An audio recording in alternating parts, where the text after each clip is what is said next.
Hello, everybody. Welcome to, I don't know what show this is. I literally, my mind just completely failed me. Welcome to Shipyard. There we go. Nice to see everybody. Back for a Thursday night show. We got a lot of stuff to cover tonight. We're going to be doing our Perseus raffle. I know you're all excited about that. We're going to talk a lot about the Hull B. I got some guests with me tonight. We're going to get into that really quick. But before we do that, I want to do all my top of show stuff. Get that out of the way. Thank you, everyone, for joining. Appreciate you being here tonight. So without further ado, let's go ahead and jump right into it. St. Jude going on. You know, we're doing the St. Jude Play Live campaign. STARJUMP is heavily involved in that. We're currently number one on the leaderboards for money raised so far for the campaign. So a big shout out to everyone in chat for making that happen. Again, that is all from you all. So that is very appreciated. We even had a few donations come in as I was setting up the show. A $205 donation from Forvin. Thank you very much, Forvin, towards the Merchantman and the Mercury Avenger starter pack, and then a $40 donation from Elk Zombie towards the RSI Perseus. So thank you very much. That is appreciated.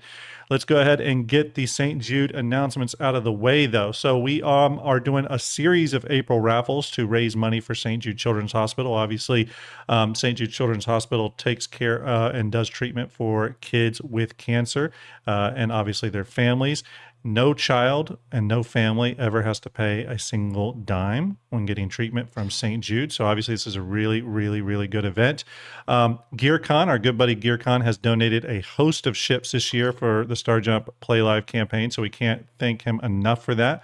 As you all know, we're doing the drawing tonight, April 9th, for the RSI Perseus. That is a $40 donation to the Tiltify link that hopefully Art can paste for me, and or the QR code you see on your screen. Next week on the 15th, we'll be doing a raffle drawing for the Star Runner, Mercury Star Runner and Avenger Titan starter pack combo. You'll get both of those if you win. On April 22nd, for a $30 donation, we'll be doing a Merchantman raffle drawing. And then on April 29th, the last stream night of April, we're giving away two big raffle ships. The first one for a $35 donation towards St. Jude, STARJUMP St. Jude link. It could be for a ticket for a Hammerhead raffle. And then for a $60 donation, gets you a ticket for a Polaris. Okay, now here's the important thing for you all watching. No, we haven't done any drawing yet. The first drawing is tonight, later on in the show for the Perseus. But here's the cool thing. It's a $40 donation to get in on the RSI Perseus drawing. Hey, thank you for that subscription there, Renfield. Do appreciate it. But if you're wondering what your chances are, not only is it a good cause, but if you're wondering what your chances are, only 35 people have bought Perseus tickets. So you have a 1 in 35 chance of winning. This isn't like my normal giveaways where there's like 1,500 tickets purchased. This one, there's only currently 35 tickets, I believe, purchased for the Perseus. So again, you know, pretty good chances. It's not bad. It's not a bad gamble. And your money is going towards a great cause. Okay, Clinticus, thank you for that subscription via Prime. So anyways, here's our April raffles. Again, I want to go over, since we have a drawing tonight, I want to go over the terms and conditions. The winners will be contacted within 5 days of the drawing via email. Winners will have 7 days from the time the notification email is sent to claim their prize.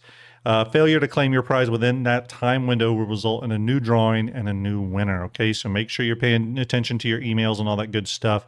If you happen to be watching the stream tonight when I do the drawing, yippee, you'll know right away, and I will reach out and get in contact with you. So I'll go ahead and let everyone know there is going to be some special stuff for Level Up later on in April, and there is going to be a whole host of new raffles happening in May with some equally big ships, okay? So this is just April that we're talking about here, okay? Just April. Rage 1 coming in with a $120 donation towards the Starlancer TAC and the Perseus, I believe. $20 from Anonymous for the Mercury and Avenger starter. Thank you very much. By the way, everyone, I did put a $13,000 goal. If we hit that milestone at some point over the next few streams, I'm going to do a co-stream with my daughter. We're going to play some games, like fashion design games and stuff, and you'll get to see me make myself fall pretty. So, and then last thing I want to say about St. Jude raffle prizes is seriously huge thanks to our friend GearCon, who provided all these ships. I mean, again, thousands and thousands of dollars worth of ships he is providing for this really good cause.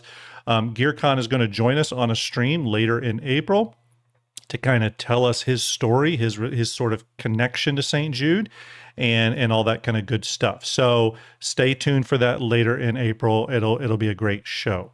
That being said, I have two things to talk to everyone about, and then I'll get to my co-host for tonight.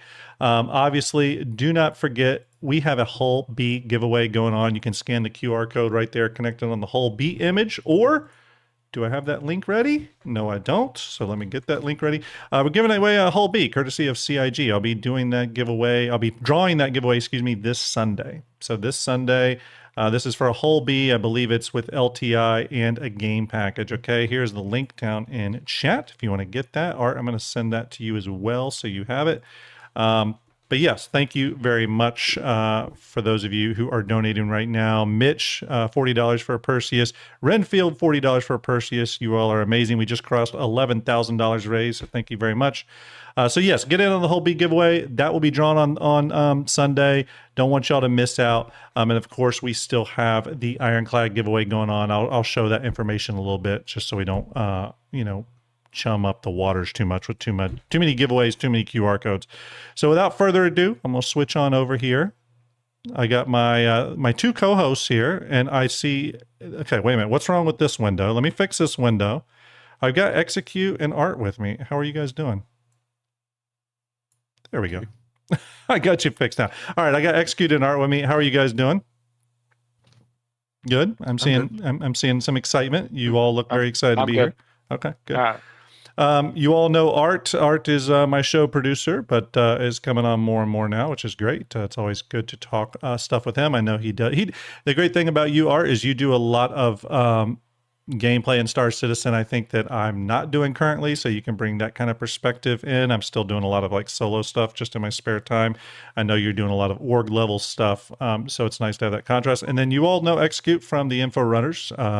Me and him talk quite frequently. Spaceships obviously got great content over on the Info Runners YouTube channel, and they stream on Twitch as well. So, and by the way, we did pass our milestone last week, Execute, where you and Algrid are going to have to fix my fleet.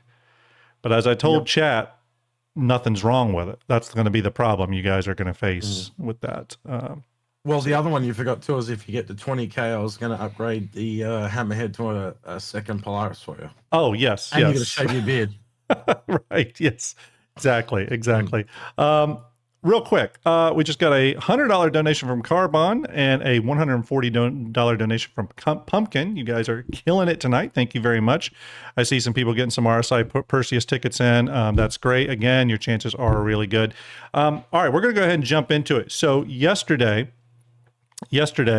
we had kind of a bunch of stuff come from CIG. Again, those of you wondering why we didn't have the stream yesterday, which I try to do Wednesday nights, I had a work event I had to go to last night, so that's why it's tonight and not yesterday night. Usually we do Wednesdays in order to get the new ships covered. So, man, donations are really flying in tonight. $40 from Sergeant Perry, $60 from Dom, and $65 from Space Pumpkin Dave. Thank you very much.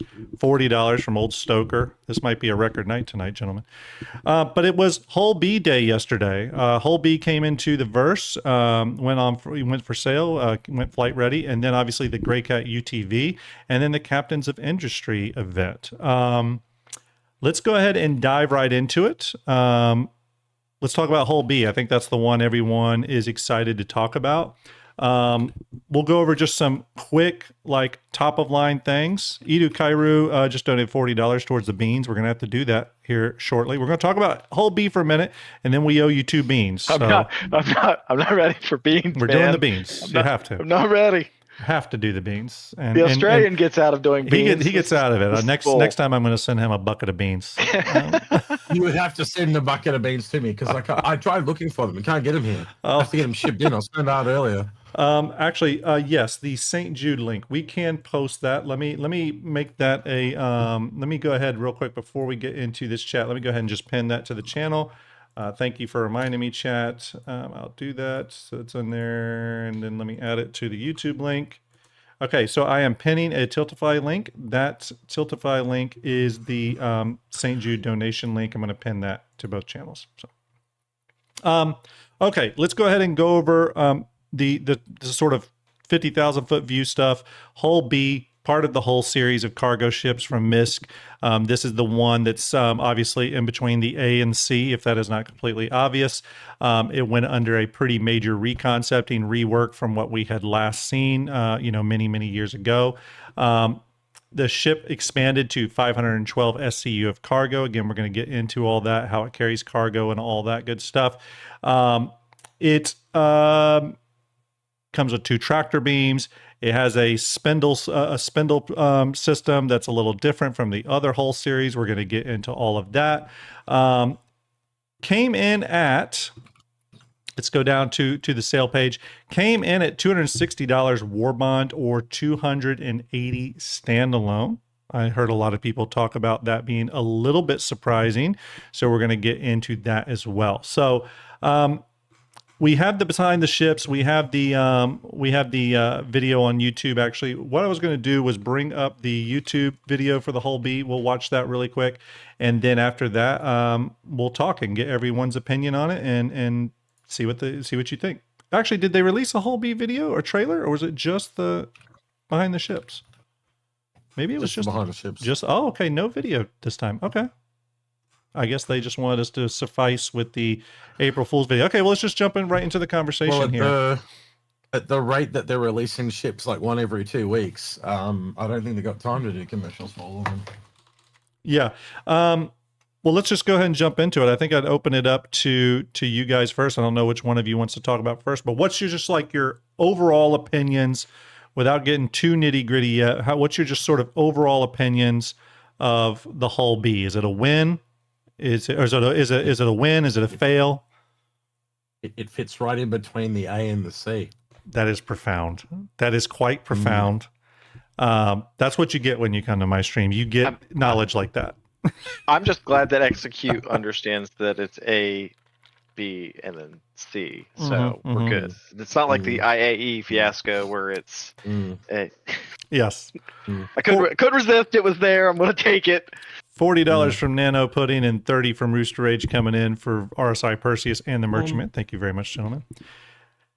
I do like how it leans into the wider ships like the Odyssey and the Endeavour ships that we haven't really seen. So it's got some cool, interesting stylings. But we did really lose that unique Wasp look that the Hull B had, unlike any other ship. Yeah. So clearly the Wasp has been scrubbed from the MISC lineup now, and it's now. They're like big butts. They like them wide. Analogy going forward. Well, actually, why don't we do that? Why don't we just start let's start on the exterior, just stylings, aesthetic. Obviously, this is a departure from the A, obviously a departure from the C. Now, the interesting thing with the C, for those that don't know this, maybe there's some people that are new to Star Citizen, the C was actually designed quite a long time ago and sort of set on the shelf. So in some ways, even though it's a newer release ship, it's kind of an old design. So they were all done by the same guy, and they asked him to do one ship, which was essentially the C, and he made a whole series of them, and they were so good they decided to make all of them. Yeah.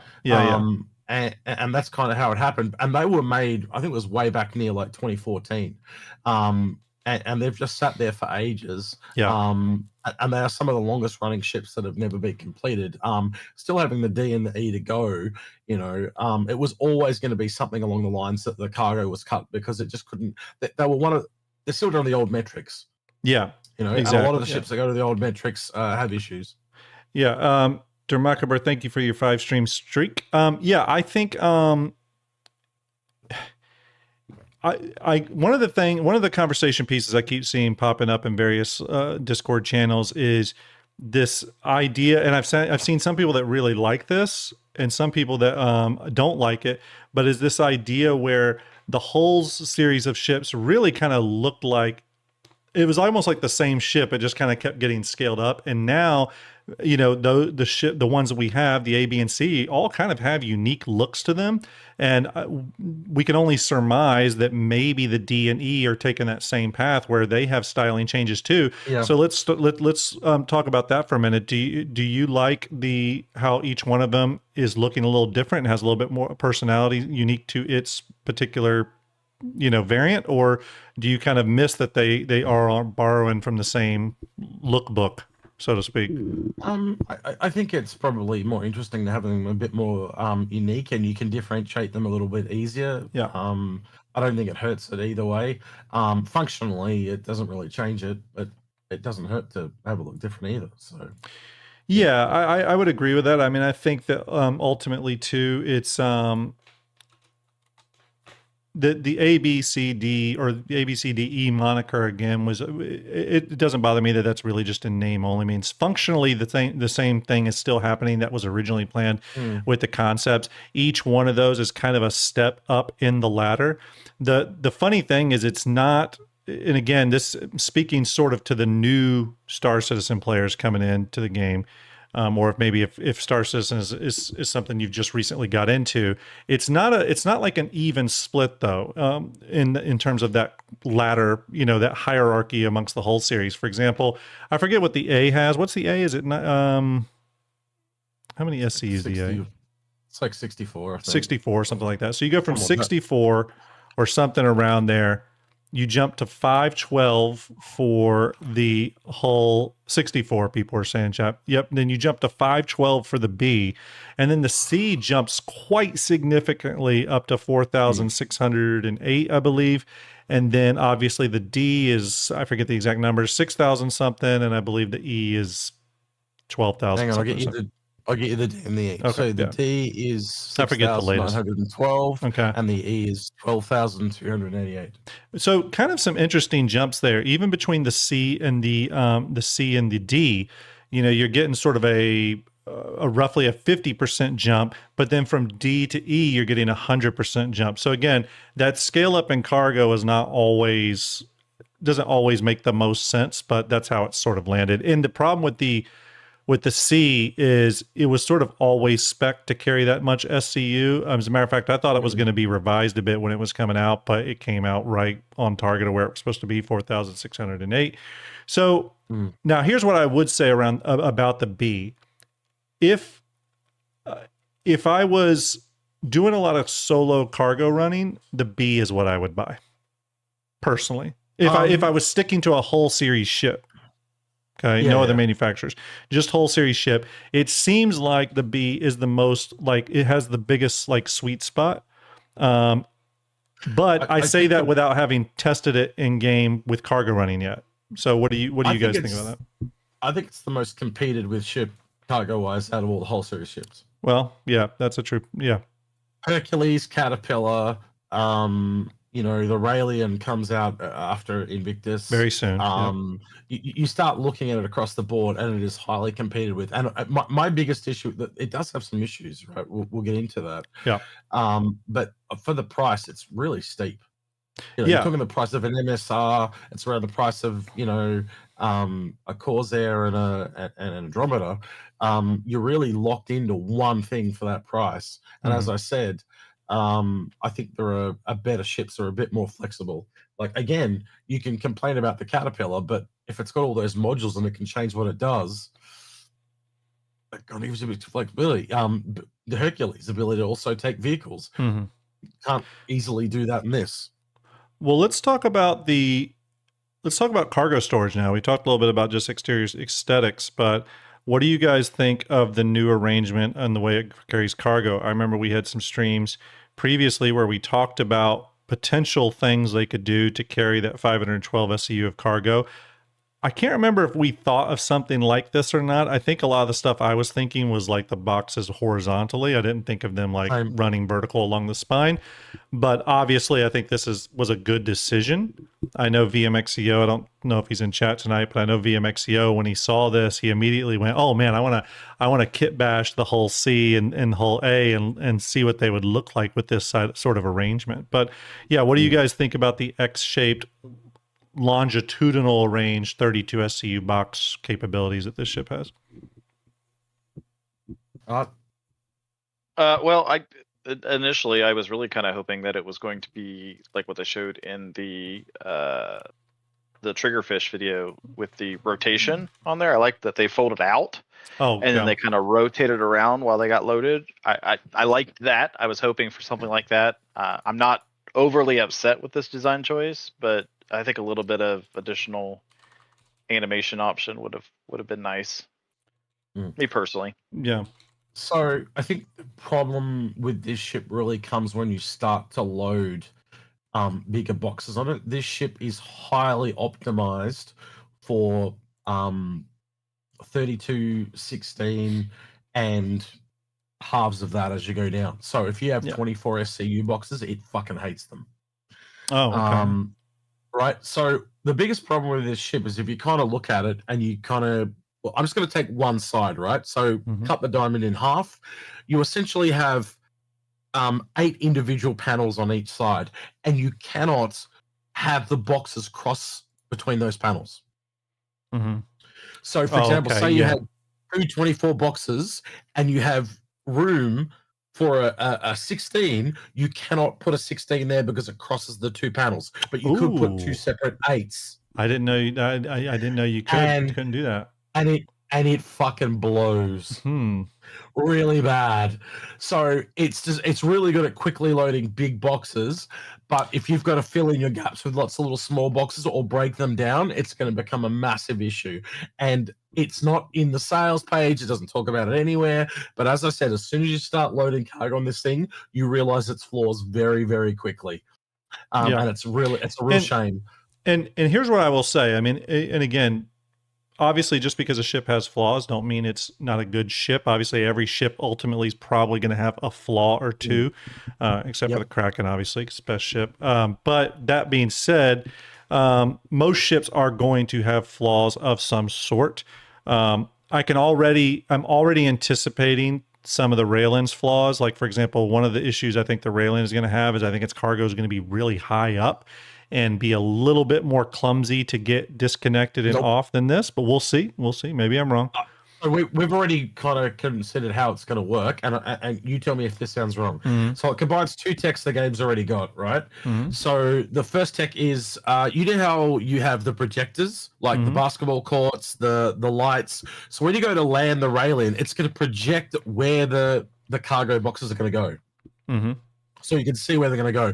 And then you're literally going to press a button, and like the floating tech that the Zion have, the boxes are just going to float down, and they're all going to be scattered around the back of the ship. So you can just come along, and there's up to 3 boxes that you can put on each one. If they do that, if they do that, people are going to be. I mean, it'll easily become the best cargo ship in that class. Just for pure. You know, well, for example, logistics. If you need a box off the bottom of this, you're going to pull shit off to get to it. Right? With a rail in, it just comes down, and you've just got to go through a bundle of 3 to find the one you need. I still always resort. I mean, here's the thing. I would love if CIG does that. I still always resort to this idea that CIG is going to do sort of the thing they always do, like the tried and true, whatever, and it's going to be, you know, yank it off with a tractor beam. It's going to be probably kind of up high. I don't know. Or maybe there'll be something that readjusts the cargo down to a lower level, but then you still have to pull it off manually. We'll have to see. But again, that's sort of, hey, Rooster with another $30 donation towards Merchantman. Thank you very much, Rooster. But that's sort of the thing with these ships is all of them are going to have some weird quirk about them. I've talked about this before. Another MISC ship, the Starlancer Max. I really love the Starlancer Max from a vibe standpoint, RP standpoint, an aesthetic standpoint, and all that. But my God, loading cargo into the spinal cargo section was such a pain in the ass. And again, it was that one little Achilles heel that bothered me and made me melt the ship. To other people, that may not be a big idea. You know what I mean? So that's okay. There's always going to be that sort of thing. I see Fast Card in chat. Fast Card's got a question. We might try to pick questions up as we go as best we can. The bot is not running tonight. But Fast Card says, when I watch the Hull B expand or retract, I hear Transformers transformation sounds. Am I the only one? No, I hear that a lot with certain ships. So, and I think the Raylan's going to be the best ship for that. I also think that they've really honed in on that. I don't know what you call it, the platform tech or whatever. Like the way that thing unfolds is a couple of steps above the A and the C. Yeah, so I was talking with VMXEO the other day, and obviously one of the first things we did was start getting our Hull B kind of moving forward. Hey, Griffin, hope you're well, buddy. Griffin and Fast Car from Soul Citizens popping in. Hope you guys are doing good. But we started messing with the Hull B and quickly learned that its transform animation is very, very complicated. I can already tell you, for example, it is coming to Fleet Viewer. You're not going to have to wait as long as you did for the last series of ships. Starlet's already on these. But I can go ahead and show you the whole B, actually. But what I will say is that initially in Fleet Viewer, we're going to release the collapse version. You can see that here. And then we'll do the expanded version soon. It's just the way the stuff unfolds is extremely complicated, and the way it imports into Blender and stuff is not. It's complicated, so it's going to take us a little while to get there, but we'll get. I'm hearing a lot of excuses. It's a lot of excuses. I know. Yeah. But it's coming. I promise. Maverick TG with a $40 donation towards the RSI Perseus. Thank you very much. By the way, everyone, just checked. It's still about like 48 tickets purchased for the Perseus, so still your chances are very good getting in donations. Again, we will close that raffle tonight, and I will draw the winner tonight. Okay, we'll draw the winner.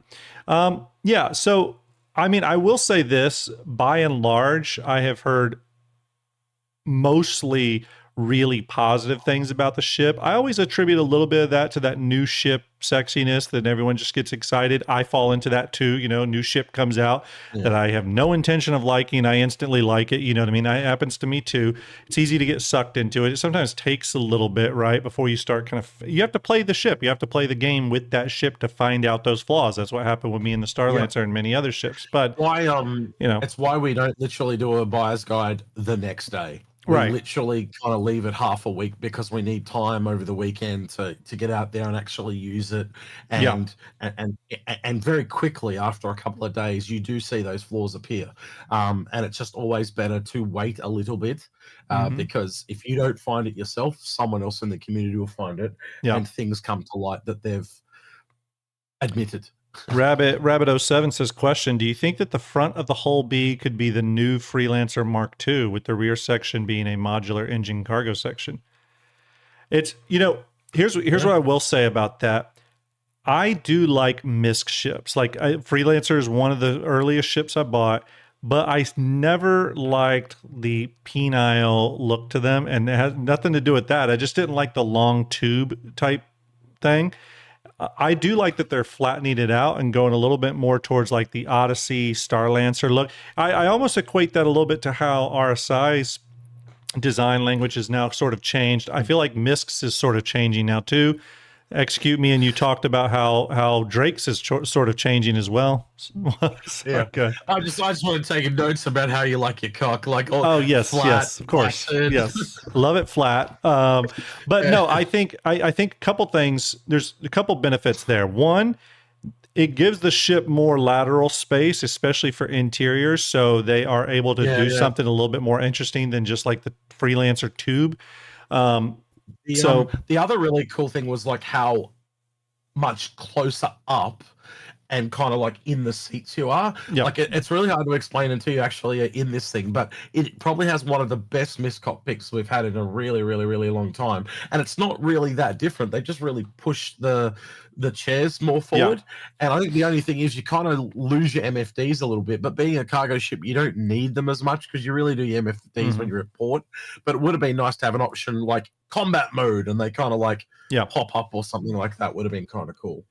Well, yeah, and I look at this as, again, when you're, and it affects the interior as well, but I think it started a little bit with the Expanse and Odyssey concepts, and then in terms of flight-ready ships, we started to see this new MISC DNA come into play with the Starlancer series, obviously. I think it's very successful there. I really have not heard a lot of people say they don't like the look of the Starlancers, right? And so for me, I like where they're going with it. We were looking for signs of a reworked kit on other ships, not just RSI, and we'd seen it on Drake, but now we've got confirmation on MISC. I think that this is going to happen across the board on almost every manufacturer, that refining and polishing up. What's your favorite skin, by the way? Because I'm not a big fan of almost any of them. So my favorite skin is honestly this one right here, the first light skin. But I agree with you. I didn't love any of them. I think they're okay. This one is the standard MISC skin, obviously the factory standard. Nothing wrong with that. Probably the best. Yeah, probably up there. The dusk is fine, but one of the interesting things is because the paint.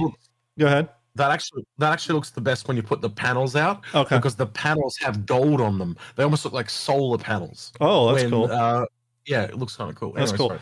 Yeah, I was just going to say that when it's like a single color like this, or mostly a single color, I know it's got some small accents, and you're looking at a ship, and MISC's new styling is very much kind of like sleek and featureless in some areas. It starts to feel almost a little too simple. But Dusk is okay. Empyrean, I didn't like. I felt like this was just kind of a lazy translation from Horizons. Can be interesting because it's like a cream. It's not white. It's like a cream. You can't even see it in the shop, but it's a cream across the belly on the bottom. Yeah. First Light, obviously, I like just because I like any of those industrial kind of color contrasts. Again, don't love the front though. Again, it has to do with that featureless kind of top hull area. So, and then obviously the keystone is the United Resource Workers livery that goes on with the event right now, which we're going to talk about, the Captain's Industry event. I think sadly MISC has the weakest skins lineup in the game. I do too. I do too. The board. Yeah. I would agree with that. Especially with what they're doing with some of these RSI ships and what we've seen with some of the Drake ships recently, just really strong. So yeah, I would agree with you on that. MISC feels the weakest out of sort of these new ships that are coming out. Ship is 46 meters long, retracted, so pretty snug, and then expands all the way out to 71 meters. Obviously, that's sort of those long spindles instead of the ones that sort of fan out creates a much longer ship. That's a pretty substantial, lengthening of the ship, 24 meters. It does still actually fit in the medium hangar too when it expands out. It's actually kind of interesting. And you can actually expand it while landed and it just kind of stretches. It's interesting. Yeah. Oh, we got a few donations here. I got to catch up on everyone.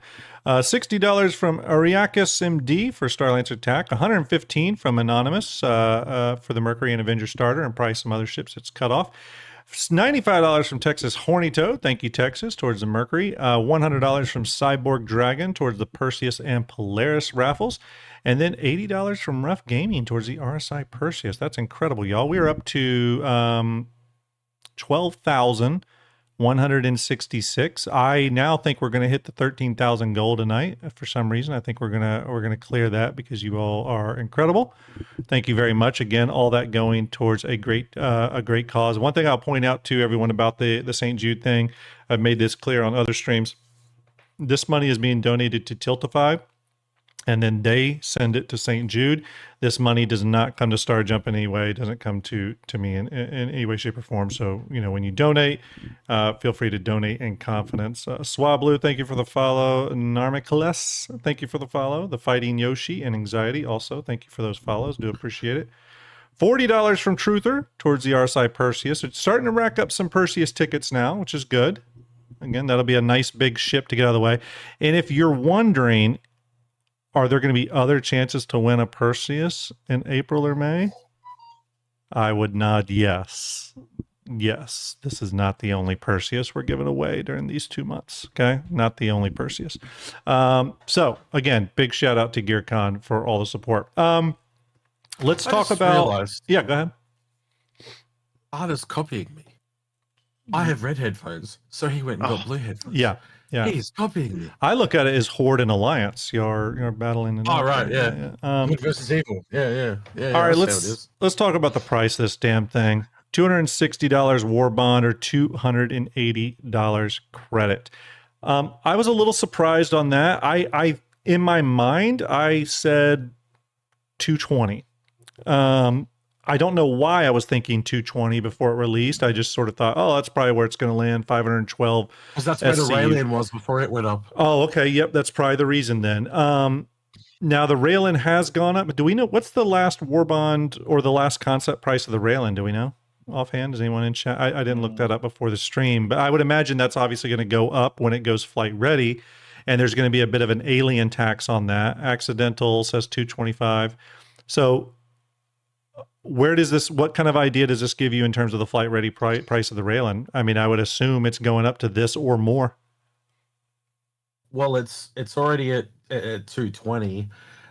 It's doubled in cargo. Like, man, I think of other ships that have that amount of cargo, right? We're talking like above the Hercules. That's at $400. With alien tax, don't forget the alien tax. Yeah, you got alien tax too. Like, I'm sorry, but I can't see under like what's the Ironclad at? Ironclad, it's around. I'm thinking around 450. Something like that. That's where I'd put it. Yeah. That's where I'd put it. By the way, $30 donation from Rooster towards a merchantman, $45 from Anonymous for a new toy for the hospital. Thank you very much, gentlemen. I mean, yeah, it's always fun to see these prices land on some of these ships because it gives you that sort of clue in to where other ships are going to land. And I have been thinking a lot about that with the Raylan lately. But $260 war bond. Let's just go with the war bond price. Is this thing too expensive? And the raft went up in price too. Let's don't forget that. The raft went up in price a little bit too.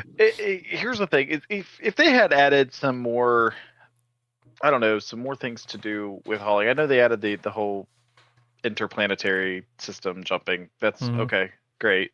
But it just seems like they're really kind of jacking up the prices on some of these ships that I don't think need it as much. Like they're leaning more on the heavy end. Yeah. Versus before when they've kind of been, it's been like a 25, 35, 75 kind of look. And now we're jumping like an outstanding, honestly, an outrageous amount. Oh, and sorry, I said raft. I meant hull A. Hull A went up $100, but yeah, continue, Art. But yeah, I think it was, had it been probably like $50 less, I'd care a little more. And I'm not even a hauler, but I know I've got several org mates that are, and it's kind of a stab in the eye. Ohio Medic with a $60 donation. Thanks, Ohio. So I've got my hangar open. I just checked. I've actually got 5 Cutlass Red to Hull B upgrades for $5, and I've got 8 upgrades for the Raelian for the same thing. Nice. So I just made a chunk of change. Mithras just cheered 100 biddies. Thank you very much, Mithras. Appreciate that. I mean, I thought it was pricey for the ship. It is very single purpose, and now realizing, and I hadn't realized this at first until you said it, Execute. Now knowing that certain boxes aren't going to fit on those panels because of just the arrangement of the box itself, that limitation alone is one that makes me kind of go, again, if you're doing a particular type of cargo hauling, this is going to be a great ship. It depends on the type of hauling you're doing and what you're doing. And I always go back to this thing like the role itself, right? And I think, and maybe this is going to change in a 1.0 environment. I don't know. But in the game now, and by the way, thank you, Ohio Medic, for that donation. Grimlock with a $40 donation towards Perseus. Thank you very much. But when I'm playing the game now and I'm doing cargo hauling, I really look for a few things now that I didn't look before. One, I want it to be a ship that's easy to land, easy to load, and probably more important than both of those, easy to get in and out of. Now, I will say this ship is easy to get in and out of, so we're good there. I haven't done any loading on it yet. I need to test that, but the fact that it is box restricted a little bit, I think is somewhat a problem, especially considering that a lot of those cargo missions you're doing do spit out random box sizes. It's, you know what I mean? I remember during the Alliance 8 event, it was like all over the place. And what I've learned, you can actually repack things in other boxes. I think that'll I think that'll mitigate this issue for sure. It's just an extra step. But actually, a couple questions too I want to get to real quick here. And everyone, we are trying to grab questions. I don't have the bot tonight, but I'm grabbing them manually. So if we miss yours, sorry. But Perseus SC says, do you think CIG will ever revisit the Hull C spindles? I think so. I don't think it's going to be. They unfold, or I think the layout design. I think it's got a lot of issues when it comes to loading and unloading that they weren't planning for. I I think is it going to be something that's going to get touched this year, next year? No, I think it'll get touched further down. You've also got to remember, though, the C, D, and E are really designed for space. They're not designed to go down a planet. Yeah. That's why they're getting those loading walls. You know, they had a whole ship. The raft was clearly designed as a sky crane. Well, that's all been abandoned now because they've just put the walls on the outside. They've changed how things have operated. They've done R&D and tested it out and changed it. I would say that if they were going to go down that road, for me to agree with you on that, Art, like if they were going to go down the road of like opening that box of spider webs, you know, getting into redoing the way the Hull C functions, it would have to be because the way it unloads is literally not working in game. Now, I think it works in game from the little I've done with the Hull C at this stage.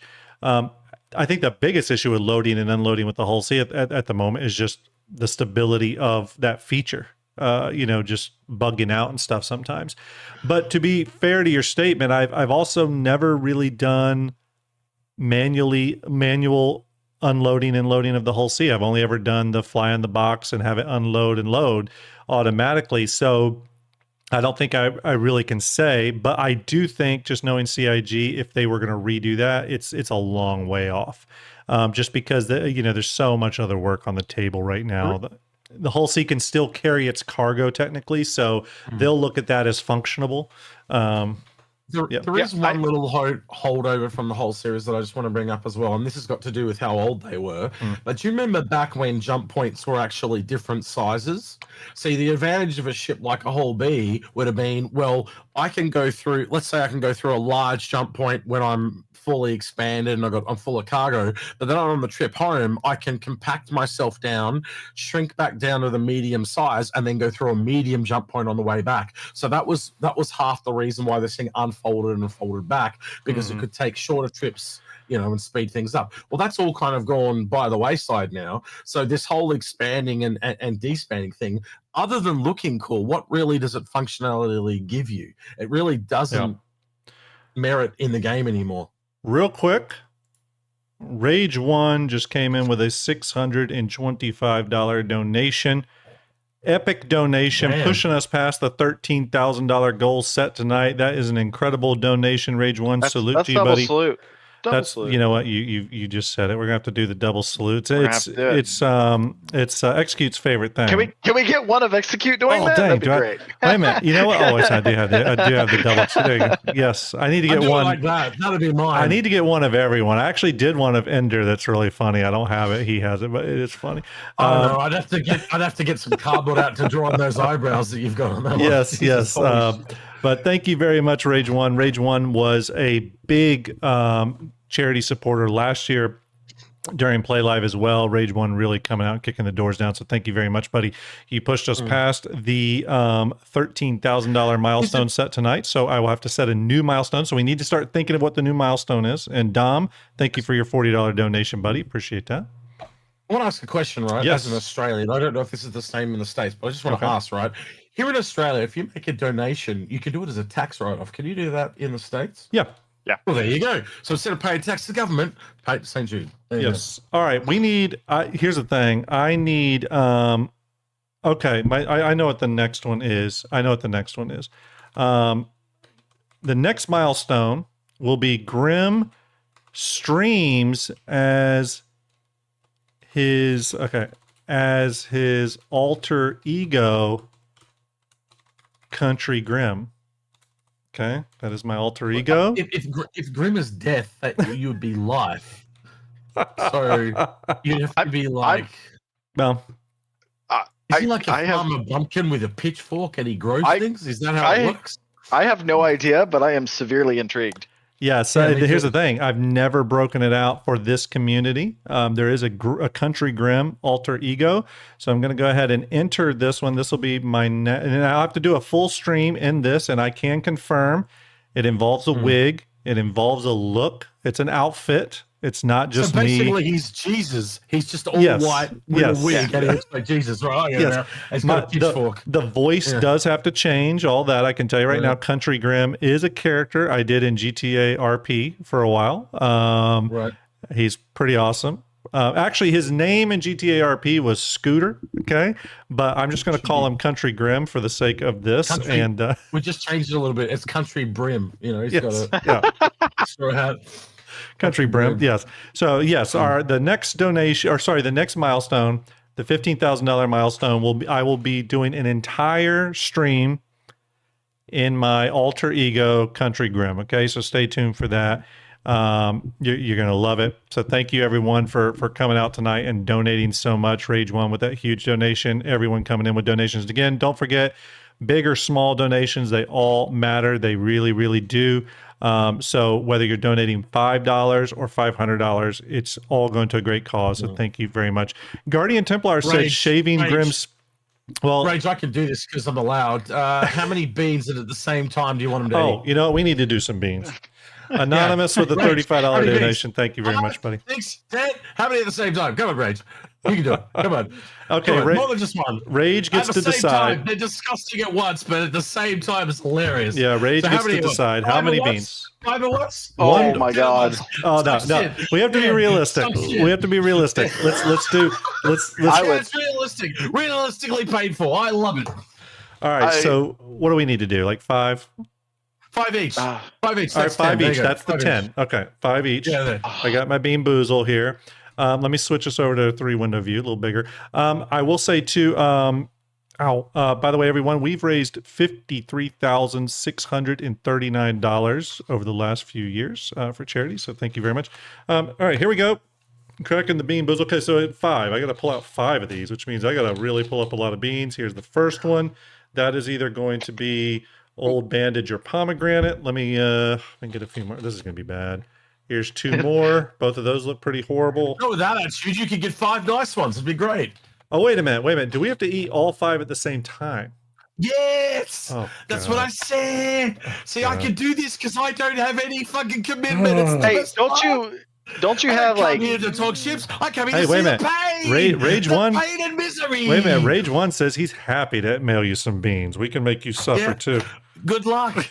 Good luck. Gotta find my address. Don't you have like Vegemite, or isn't there something in Australia that's terrible? Real quick. I actually pray about Vegemite. Anyway, go ahead. To delay this, 43GX says, when is the Ironclad coming? I think the Ironclad's probably coming on May 14th.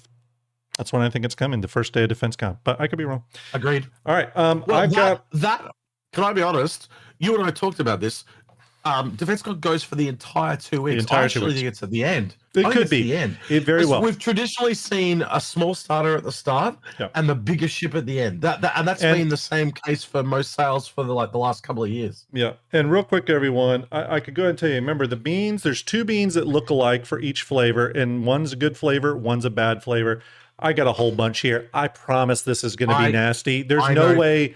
You don't even need to know the flavors because this is going to be gross. I know 2 beans that are going to look exactly the same after they've eaten their beans. That's true. Let's just put it that way. I'm pretty sure this one is a vomit bean. So let's go ahead. Art, cheers, buddy. Here we go. Thank you for the donations, everyone. Oh, God. You're welcome, chap. I do what I can. This is all bad. He's just going to try and bliss his way through it. Fuck that. Let's see the misery. This is all bad. It's all bad. Oh, no. If you vomit, you got to do it again. If shower curtain mildew had a taste, it would taste a lot like this. Stop talking. Oh, God. Stop talking. Man, when they mix, it's extra bad. And your mouth wants to produce more saliva to counteract the taste, but then the saliva just gets corrupted by the disgusting essence of these beans. There's definitely a stink bug in this. Oh, God. And it's so big I can't swallow it. I'm sure you say that to all the boys. I do. Yep. Yep. There's going to be... it's like a big wad of chewing gum. It's not a good idea. And you just mixed them all together. Oh, that's... Yes. By the way, I see Kusanagi in chat, and I saw, obviously, Griff and Fast Cart in chat. I do want to get my good friends over at Soul Citizens on one of my St. Jude streams over the next month or two, so I'll reach out to you guys. I'd love to get you on and have you as guests. I see Strato Brick as well in chat. Strato, I hope you're well doing. Okay. I can't get this down. There's a problem here. I'm not going to be able to get this down. Someone needs to talk because I can't get. What were we talking about? How much we hate execute. Watching you guys sweat. Yeah. Embrace the suck. I believe it's not going down. Yeah. Let me ask this. I'm getting this down. By the way, $35 donation from Anonymous. Thank you very much. Is the Hull B a recommend buy? I kind of calculated earlier on the year when the Hermes came out that we were getting a few cargo ships this year, and I've always said to you guys they seem to sell from worst to best, right? So the Apollo, this, and the Raelian, and I don't think it's the last one we'll see this year. I think there's probably another one. Well, the Ironclad, there's another one, but you get my point, right? You work it all out. I think there's going to be better out there. Personally, I think the Hull B has dropped off a bit from what it was, but it's a holdover from a decade ago. You know, they brought these other ships in, and it was from a period where there was different, like I said, there was different things in the games like worm hull sizes and jump point sizes and stuff like that, and it's been superseded because the things that made it good have kind of dropped out of the game a little bit. It's not bad, but then when you also put that $260 price tag on it, there comes a tougher pill to swallow. Yeah, you know, who said it in chat? Citizen Joel said it in chat, and it not specifically what he's saying, but just in general. He says here that the Galaxy also holds 512 SCU of cargo. Thinking about that, this is something as someone who runs cargo a lot during events that have congested choke points that can sometimes get you in trouble because people want to pick you off or just ruin your night. With the changes to shield and radar, I've been finding myself flying bigger cargo ships because I want the added protection of that level of shields, that level of armor, so that mitigation. And I'm almost willing to take the risk of flying the bigger ship solo for that added protection. And so when I look at ships like the Hull B, and I'll probably think this way with the Raelin too, to be honest with you, with its size, I do look at it as kind of a risky ship to fly. It's like I almost would prefer just to say, you know what, I'm going to take the Ironclad because it's going to be that much more robust and tough. Not even if I'm just carrying a small amount of cargo in the Ironclad. Now, in the future, in a 1.0 world where ship operating costs really start having a permanent impact on your game, that may change. But right now in the Star Citizen game we're playing, I tend to just go for bigger for the protection level of it. Because I know if I'm out there flying my Ironclad, somebody in a Hornet's going to have to work a hell of a lot harder than normal to take me down. By the way, thank you, Ohio Medic, for the posture check. Appreciate it.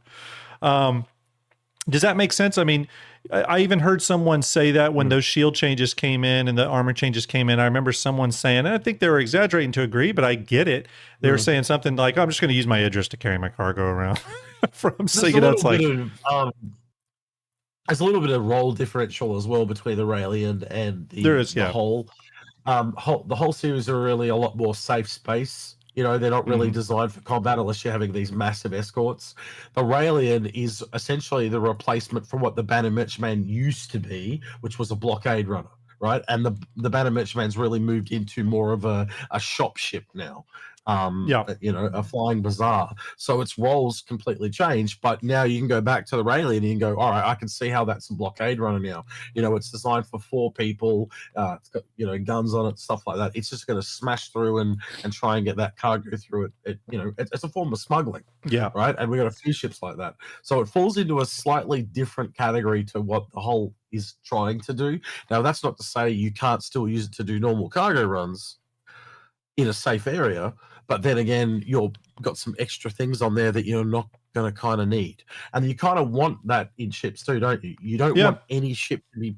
Like, every ship should be perfect at one little slither, but it should be variable enough to go out and do all these other different things.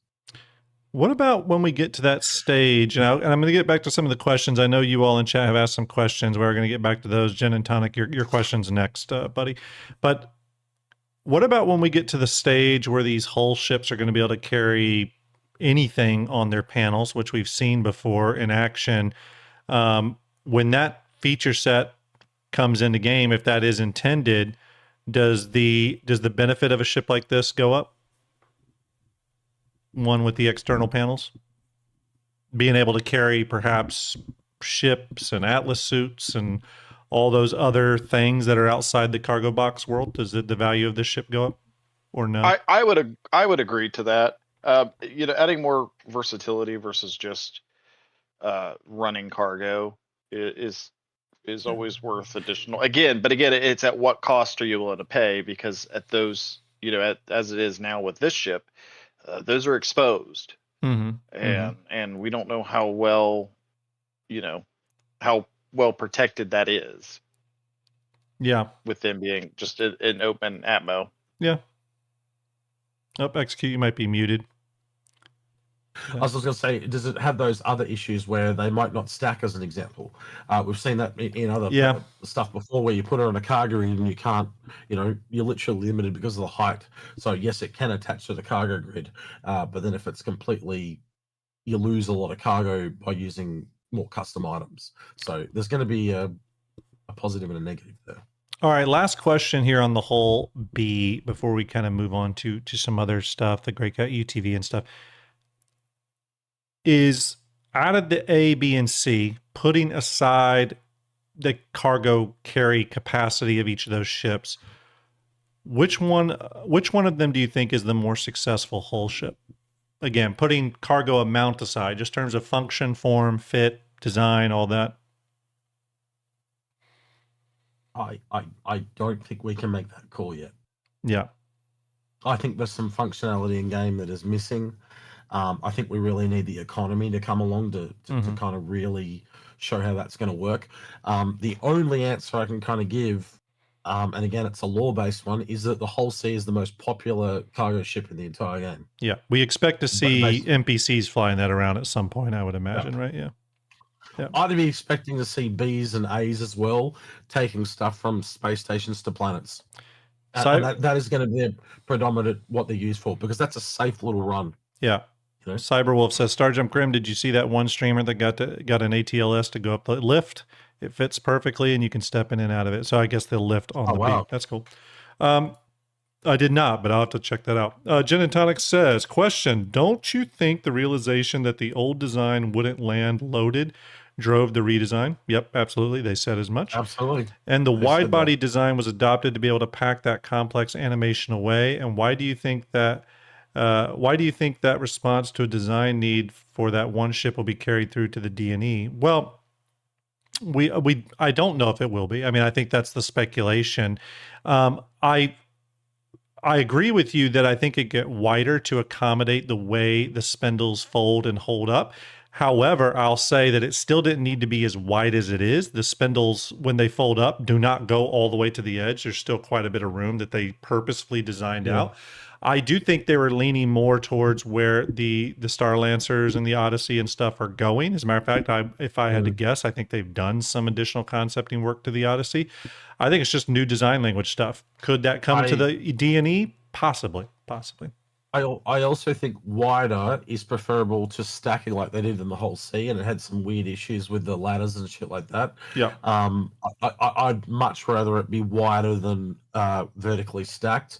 And if you look at the D and the E, essentially it's just a bigger and uglier Hull C at the moment. So I'd prefer it to, yeah. And the big question, I think, with the D and E for me personally, where previously with the old designs, the D and E were bigger ships than the Hull E. And when I say bigger, meaning the entire hull was bigger. Like, just take the front section, not even the spindles and the rear. Just the front section was bigger and bigger across those two ships.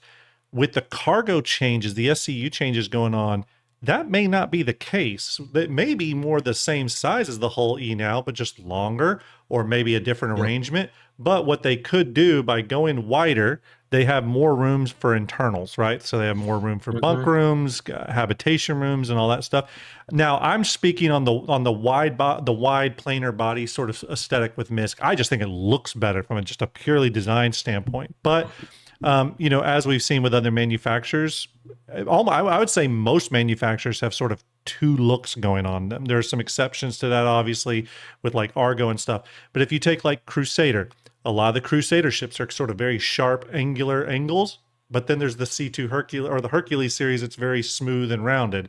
You have RSI with its two different styles. We're starting to see that bifurcation there with Drake and their stylings. At least I've noticed it. Execute, I think you would agree with that. There's sort of a sort of two Drake stylings coming about. Same thing with Misk. I mean, I'm fine with that. I don't think they all need to look the same. But I think we've even got a third one coming for RSI, which is RSI Industrial, and I think the you're right. You're Salvation. Right. Yeah. Dom 44. Go ahead. I'm gonna get the next question. I was going to ask a question real quick. Yeah. Is that, do you guys see them now slowing the roll a bit now with the D and the E, because we don't really have enough systems to justify those? So I think those two are going to be a little bit further down the line now. Would you guys agree with that? I do, with one exception. Yes, I think. Overall, I think there probably isn't a huge need for them now. The only exception to that is if they get space stations in before 1.0 and we have to feed the supply bay tons and tons and tons of cargo to build those space stations to properly test them in a pre 1.0 environment. I think you could do that with the Hull C. I think that is a place, though, where you could start to test out Hull D, Hull E level cargo runs, because you're feeding the beast that is the supply bay. Do I think it's necessary or required? Probably not. They probably could be post 1.0 ships. CIG hasn't said anything about that yet. I think there's only 2 ships so far that have been referred to as post 1.0 by CIG, right? The Genesis and the Endeavor, if I'm not mistaken. Yeah. I can't remember if the Orion was listed as a post 1.0 ship or not. I don't know if they've specifically said in regards to that one. So, if they've just kind of done the Salvation, I still feel like they've got to go medium, large. Yeah. There's a lot of ground to cover. Small, medium, large, until you get up to the Arastra and the Orion. So they have a lot of ground to cover there. A couple of ways. Yeah.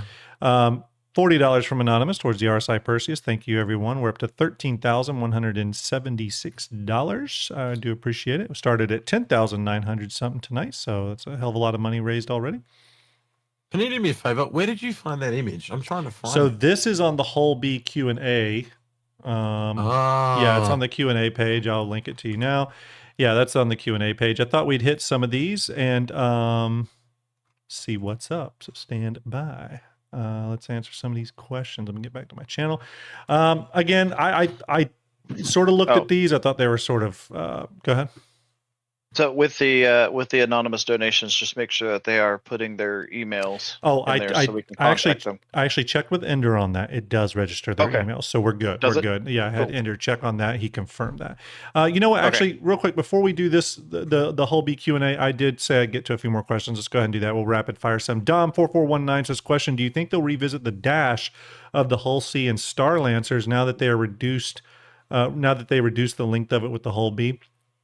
Personally, I think they could. I actually don't think they're going to circle around to either one of those ships anytime soon. I think they still consider the Star Lancer pretty successful. I think it's part of the new kind of MISC build. Not that there's some little issues with it, of course, but no, I don't think they look at it as that big of an issue.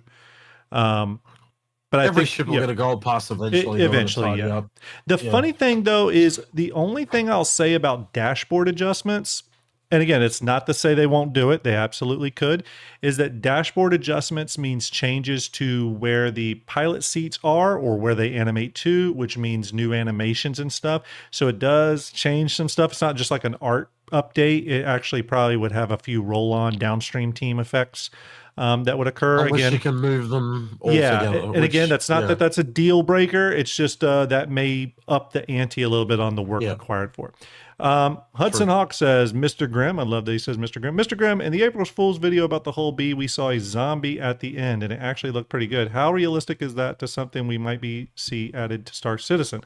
Also, just a reminder that the Raptor was once an April Fool's joke, and now you can actually get it. So can you imagine a future where we might get something like the Hull B? Well, obviously, I don't think we get the Hull B, but if your question is, could we see some sort of zombie apocalypse in Star Citizen? Sure. They could totally write that into a story.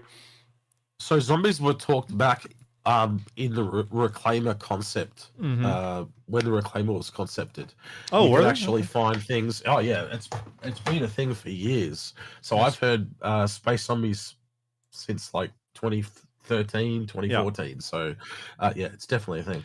Real quick, everyone, someone mentioned the Raptor, or you mentioned the Raptor, Hudson. I will say up to 43 referrals now. I'm very, very pleased with that. Thank you very much. Just the other day, Groza hit me another referral, which got me the Gladius Dunlevy.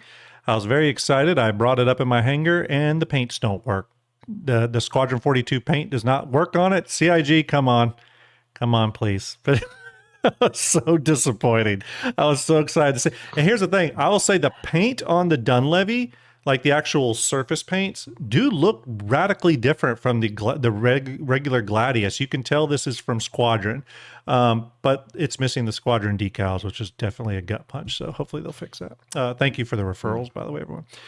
Next question. Socially Confused says, question, aren't the similar engines just larger Intrepid / Crusader design? Oh, you mean the smaller engines on the Hull B, those little secondary engines next to the main ones? Yep, I think that's what they're referencing. Maybe. I don't know if we've seen those engines on other MISC ships yet, but maybe they're coming. Maybe that's something they're going to add. $70 from Pac-Man towards a Merchantman and RSI Perseus. Thank you very much. CB Skywatch says, question, in general, when comparing in-game versus pledge, CIG have said military will be hard to earn the rep for, but maybe pledge military and in-game and industrial. So essentially what he's asking is, because it's probably going to be harder to earn the military rep, is it smart to purchase ships with real money that are military based and then in-game earn your industrial ships? Execute, I know you have an opinion on this, and honestly, my opinion is sort of based off what you and Algert have always said, which is I still go by the sort of earn down mantra. It makes the most sense to me. It's not only does that give you the most in-game flexibility in the future to buy whatever you want, I think it's just smarter from a real dollar standpoint. Now, what I will say is while, yes, I do think military stuff might be harder in some cases to earn the rep to get certain blueprints.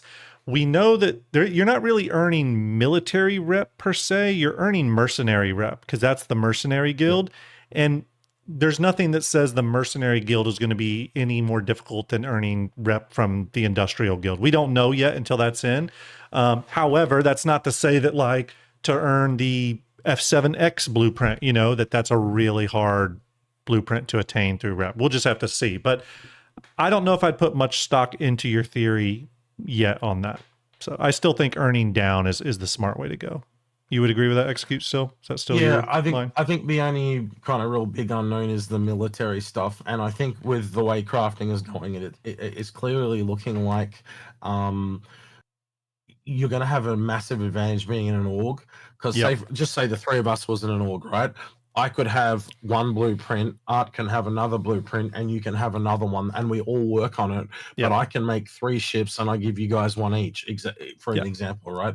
So the more people you have, the more people you can put to work on different things. So there are ways around it, so to speak. Well, but have they said that purchasing a ship with real money, does that equate to having the blueprint for that ship? No. I think they confirmed it doesn't. And as a matter of fact, that purchase ship that you get is always a tier 0. I thought it was a tier 1, but maybe it's tier 0. But it's like the bottom tier ship, which I guess they consider the default, right? Yeah. Which you will be able to upgrade it. But no, they haven't said anything. However, it wouldn't shock me in the future if we do see pledge sales, or I guess flight ready sales of ships in the future where for a little extra money you get the blueprint for it as well. I see controversy around that, I'll be totally honest with you, but I see that being an add-on they could do for new ship sales. I don't know what the chat's opinion on something like that would be, but I could see them doing something like that.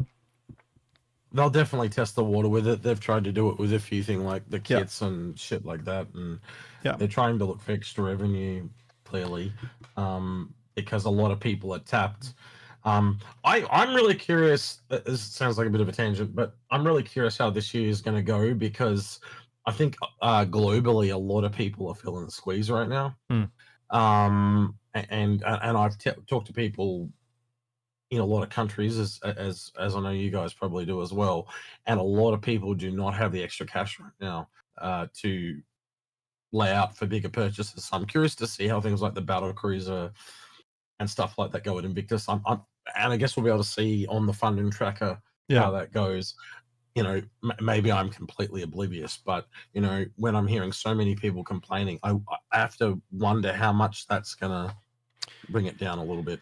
Yeah, I'm, you know, essentially, especially if they hit that ship number they were talking about, what was that, 24, 27 ships this year? It's a lot of ships. It's a lot of purchasing options. And it sort of comes down to, are people buying more ships, or are they holding on to money to wait for the one they want to come down the pipe? Yeah, let's see. It'd be interesting to see what the funding is like.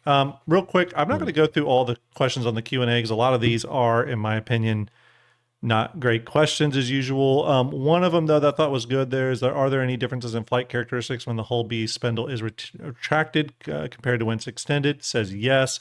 Obviously, that's the case with all the hull series ships, and is due to the systemic nature, which CIG is sort of building the flight system. So, you can't expect that kind of stuff. Let's see here. What else? I think a lot of it, you know, they had the one about the docking port. I really hope CIG very soon fixes the issue, and I'm hoping this comes with the ATC refactor, which we know they're working on. I really hope they give us the ability to either call for a hangar or call for a docking collar if our ship, or docking port if our ship accepts it. That is really annoying right now when I'm flying in a Perseus and I go to Nix and it will not give me a hangar. I'm just saying. Yeah, quality of life change. Yeah, big quality of life change I do hope happens. You know, some of the other questions, like what does the hull B's, the interior, offer for haulers? I mean, it's easy to see. Just go look at the stuff. So we won't go through all that. Let's, for the sake of time, though, let's move on to the next thing, the Graycat UTV, which is a little bit of surprise. We knew it was coming, but a little bit of surprise that it dropped with the hull B. I got notified by CIG when they sent out the email for the giveaways, where it said, hey, the UTV is dropping with it. And I was like, oh, okay, that's a nice surprise. Have you guys tried this out? Yeah, I'm more excited about it than I was about the whole day, to be honest. Okay. I did try this one out actually kind of significantly. So, I tried it out for a good solid hour and a half. So, Art, did you happen to try it out yet? The UTV? I did. Okay. I got onto it for like 5 minutes and drove around the hangar. Well, Execute, I'll let you give your opinion of it first, and then I'll give mine. What's your thoughts on it? I think it's one of the best, more tiny vehicles in the game. Just from the simpleness of having one SCU. It allows you to carry guns on it. So it's like this mix of a Steve and a PTV. Yeah. But a little bit more functional. It's got a really cool. It's really good at drifting. I'm going to bring something up about that in a minute. Keep going. Well, it's kind of like the middle of the road of, so it's kind of like the Ursa and the Dragonfly of their respective categories, is how I would put it. So it's the really good middle of the road one, is how I'd put it. I don't know how else to say it. So I think also one of the best little ground vehicles out there, simply because it carries a 1 SCU box. That alone, to me, is just a nice round box number, small enough to fit in almost anything. It's a great little runabout, carries 2 people. I only had one negative about it. Oh, actually 2 negatives. I have 2 negatives about it. I only bought it with the factory standard paint. And I don't know what it is about it, but it looks, I swear the paint, I don't know what kind of finish or specularity stuff they're doing on it, but it just felt like it was a little muddy and a little like almost low res feeling, but I need to look at it a little bit more. That's a minor quibble though. The bigger issue though is I actually thought it skids around too much and too easy. It felt like the tires had no grip. It almost like it was like on ice, which was kind of fun, honestly, in the hangar. But when I was driving it and trying to be precise, it did feel a little swimmy. Now, to be fair, it'd been a while since I'd driven a ground vehicle in Star Citizen. And after that, I pulled out some other ground vehicles. and like the MDC and stuff. And I was like, oh man, it's like like more slippery than I remember too. So I don't know if it's just something where they're still tweaking driving physics and stuff, but I definitely feel like, again, I've said this many, many times, ground vehicles are just, they feel like they have no weight to them. And I really hope CIG can solve this at some point. Yeah. Yeah, it is a little skinny, but again, you go try a lot of the other vehicles, as you said, and they're all like that. Right yeah. Now. Even the tracked vehicles like the Storm, very slippery. Yeah. It's just that ability to carry one SCU. It sounds crazy. That's the winner. But like you've essentially got the ability of the Cyclone. Yeah. In a much smaller vehicle, and it fits in tiny ships like the Cutter. Yeah. And Cutter Scout and stuff like that. So, just the size of it is going to make it more adaptable. Because again, the smaller the footprint, the more other cargo you can put around it. Well, in a bigger ship. This will sound kind of silly, but for me, I thought it was really cool. I love that you can put a 1SCU box in the back of it. And backdoor doorbell. Sorry, someone's breaking in next Keith's house. I love that you can put the 1SCU. That's fine. You can put the 1SCU box in there and drive it into a ship and leave the 1SCU box there and just drive right out when you get to your location. I kind of love that, that it's still low profile enough that you can have the box, not only a 1SCU box, which is that one, that 1SCU cargo standard, but also the fact that it's exterior, so you can really easily pull it off. You don't have to wait for some door animation to happen or anything to get it out. Just really nice ground vehicle. I really dig it. I did pick one up. I once again thought the paints were not super exciting. Let's talk about that. Okay. The Bonza. Go to the Bonza. Oh, I hadn't seen this one. I hadn't seen this one. Go buy that one. Put it in game. The picture does not do it justice. It's like this gold bronzy. Oh, okay. It looks amazing. Okay, I'll have to check that one out. And you also get like I think you get like 2 or 3 skins if you just if you have the VIP, which is now what they're calling concierge. For some reason they've rebranded it to VIP. You literally get you get the screen, you get the one with the red screen and the black, you get the camo skin, and you get the black and white one and the default. Okay. So you get almost all the skins just by like, that's it's crazy. Cool. That's cool. Yeah. So we also did prep this for Fleet Viewer, by the way. So Starlet is already into integration mode on this one. So these will be coming soon. Both will whole be in Graycat UTV.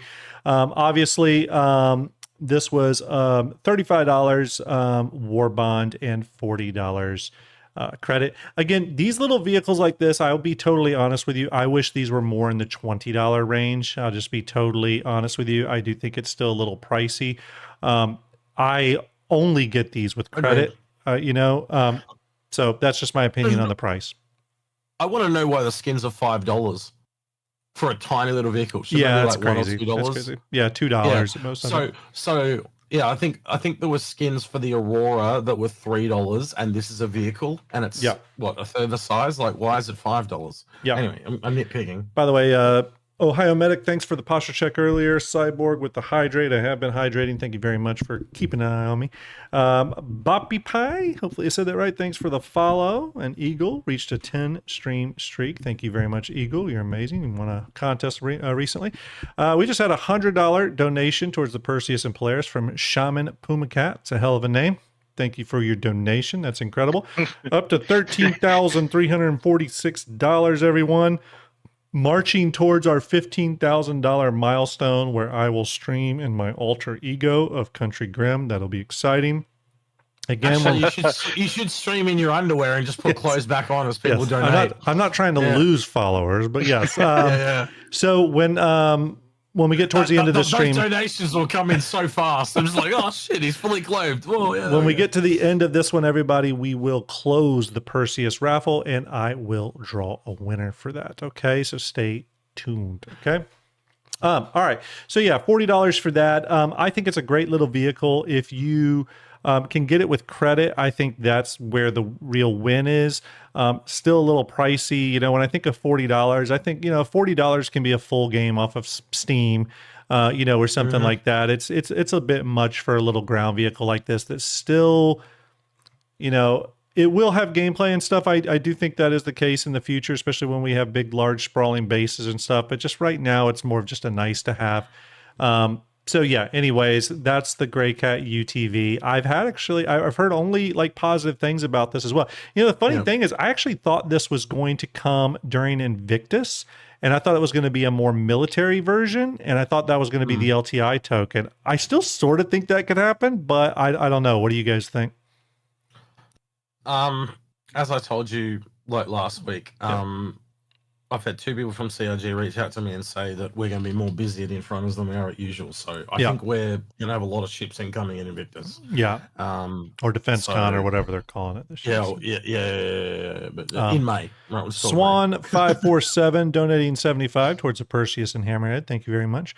At $13,421. Incredible. Thank you for that. All right, next, let's talk about the Captains of Industry event. You know, this is an interesting one. I actually think this is interesting for a couple reasons. One, I think it's during a weird time of year. I'm honestly surprised they don't move this to like midsummer. The other interesting thing about this event is I actually don't think CIG leans into it as much as they could. I think this could be a bigger event if they wanted it to. But that being aside, and that's for a host of other reasons I can maybe go into later, but there were 2 very interesting things that happened during this event. Obviously, there's the new paints, which look pretty cool. There's new armor, all that kind of stuff. That's great. But the 2 main things I want to talk about are the, the Hull E has now become a non-hull limited ship that you can CCU to. And then the other thing, and it's not a new thing, I think it happened last year as well, is that we got additional waves for the Consolidated Outland Pioneer, a ship we know that is in active development, or the last we've heard is in active development. Oh yeah, here's the stock limit. I'd probably say it's paused because the Forge was paused. Yeah. I think that was, in my opinion, with the Pioneer, we'll talk about the Pioneer first here. I think with the Pioneer, I think CIG's intent was it was going to have little pauses throughout because there's so much like tech feature milestone stuff that has to happen for the ship. Yeah. When John Cruz said during that CitizenCon, hey, this is going into development next week, I personally fully think he thought this is like a 2027 ship all day long, or it could even be 2028. I think this ship is still a ways out. I'm not mad about that. I think it's going to be all the better because of it. I just think there's a lot of tech stuff they have to do for the Pioneer. But again, there were extra waves here, 6 waves in total. From what I heard from everyone, the credit ones sold out almost instantly. Chat, feel free to chime in if you try to snag a Pioneer in what that looked like. I don't know what the War Bond ones were like, but yeah, on the CCU ones though, on the credit ones, I did hear it was like instantaneously sold out. But that's it. Yeah, Pioneer. There you go. Another opportunity to get it. I sent you a link, and it probably has to be the worst pack I've ever seen. Okay, let me. There we go. The ATLS Keystone Duo Pack. For all you Keystone lovers out there, comes with 2 vehicles, the ATLS and ATLS Geo. The Keystone paints, obviously. The gear, which is that you get the Max Lift Keystone tractor beam, and then the Mondi set. 24 months insurance. Yeah. How much is it? You can't fly. $100? You can't fly. Yeah, that's insane. Oh yeah, you can't fly. Well, you can. You can't fly with the Geo. It's just very limited in how far you can fly. You know what I mean. You can leap. You can leap. You can dream. Okay. Is this the first pack that they've ever done that does it? Well, man, it doesn't have a game pack in it though, does it? No. Oh, it does not include a game package. Okay. That is a very irresponsible pack in my opinion. Oh, it's also War Bond, by the way. Is it War Bond only? Yeah, you can't buy it with credit. Yeah. Wouldn't be so bad if it was credit, but that's why it's the worst pack. Because it's War Bond, $100, and those things are so cheap to earn in game, it's not funny. Yeah, that's one of those packs you do not want to recommend to everyone. And I totally agree. real quick, everyone, just to remind everybody, I know we got a good crowd for tonight, 185 over on Twitch, 180 over on YouTube. Don't forget, again, I know you've seen the donations roll in, but our St. Jude raffle is currently running. We got multiple ships currently going on or having raffles. All these raffles are active. You can go to the Tiltify link that I just put down in chat, or go to the QR code in the lower right of the screen. When you donate the according, ticket price there next to each ship, when you donate that amount, you can donate it towards that ship. You'll see the option there. Obviously, tonight is April 9th, so we are going to be doing our Perseus raffle drawing shortly. And then, of course, on April 15th, for a $20 donation, you can donate towards the Star Runner and Avengers Starter Pack combo. Again, you get both of those. On April 22nd, for a $30 donation to St. Jude, you can get in on the Merchantman raffle. Maybe that'll go in pre-production later this year, like John Cruz said. We'll have to see. And then on April 29th, 2 ships will be doing the raffle drawings for. That'll be the RSI Perseus for a $60 donation, and the Aegis Hammerhead, again, going gold standard here very soon, probably for Defense Con, and that is for a $35 donation. You want to talk about those little changes Trispo noticed? To the Hammerhead. Yeah, let me, I can bring that up. So I'll just wrap this one up. But yes, the other big thing with this, obviously, is the hull E going, not hull limited anymore. You can CC to it now. Personally, and I've heard a lot of people wonder why that is the case. I would say it's just simply because of the cargo change to it. It's still a massive amount of cargo, but it's not the scale of like jump that the previous hull E was, where it really put it into a different stratosphere. This one is just bigger. Same thing with the Pioneer. Like the closer they get to making these things, the more up in the air questions disappear. So they're less worried about how things are going to turn out. And you got to remember, the Pioneer, when it initially came out, was essentially like a giant 3D printer, and now it's more of a fabricator, drone, send out and build things. It's changed completely, right? Yeah. And because there was so much up in the air, that's why it was always limited. Right. And it's kind of stayed that way, but it's the same type of thing. You carry that over the whole E now. Oh, this thing had way too much cargo. Well, now we've told you that the cargo's come down. You know what you're buying, so we don't have to limit it anymore. Yeah. And that way you can, if you want to buy it, you know what you're getting into. Yeah. I pulled up this image right here. For those that don't know, this image is obviously it's the Aegis Hammerhead, but specifically what we're looking at here is we're looking at a frame of video from the Hull B video. I think it was a Hull B video, right? Yeah, the Hull B video, the behind the ships for the Hull B. And this screenshot here came up right at the end when the next video thumbnail links were coming up, which made it very hard to see. You could only see it for like a split second. And everyone give Arts Kid an 07. Give him an 07, a salute, little dude. But give the little kid a bean. Yeah, give him a bean. Let's not. I don't want to have that discussion with my wife. That would be bad. You tell him you can have a lolly, but it can be good or bad, and he'll learn about consequences. Yeah. Now, I'll say this. I'll say this. I think it's interesting that a Hammerhead appears in the last frame of video from kind of randomly from that. Did you guys read into that in any way? I initially I didn't, but Tris often sees things you and I miss. So that's true. It does to be he was saying that it appears to be a little bit shorter, and my first initial thing was, hopefully they've removed some of the useless corridors in this bloody thing. Yeah.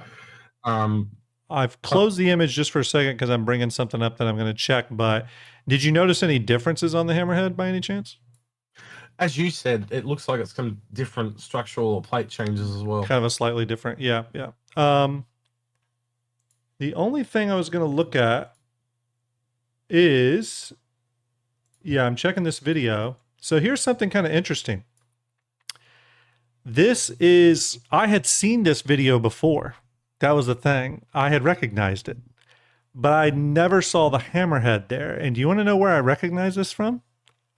The Star Citizen Idol video, which is this. And in that video, You still have a Connie come and land on this forward pad, which happens in that whole B video as well, but the Hammerhead isn't there, which I thought was really interesting. So obviously, and this is the exact same setup, so obviously that was a very deliberate choice for them to put the Hammerhead on that pad, right? Because I had recognized the video.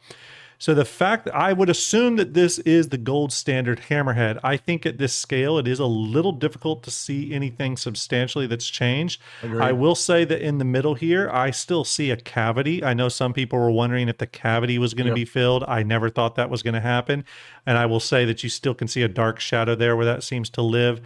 There are some angles and stuff on the exterior that look a little different to me, but I'm also not a Hammerhead expert. So take that as it is. I know some people were asking, are the turrets different?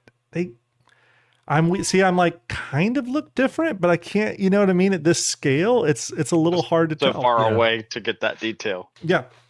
But you'd have to assume that there's some changes going on with a gold pass. Like, and how long has it been in a gold pass for? It's been there for a little bit. Yeah. Big Daddy Dole, thank you for the follow. But I think the thing we can draw from this, and we got a $20 donation from Sky towards the Mercury and Avenger starter. Thank you very much. I think the thing we can take from this, though, is that was very deliberate of CIG to put the Hammerhead there. Okay, because what they did was take an existing scene that they already had set up, which is where they got that Star Citizen Idol video, and they went in there and changed some ships around. So they made a deliberate effort to do that. We are now in 4.7.1.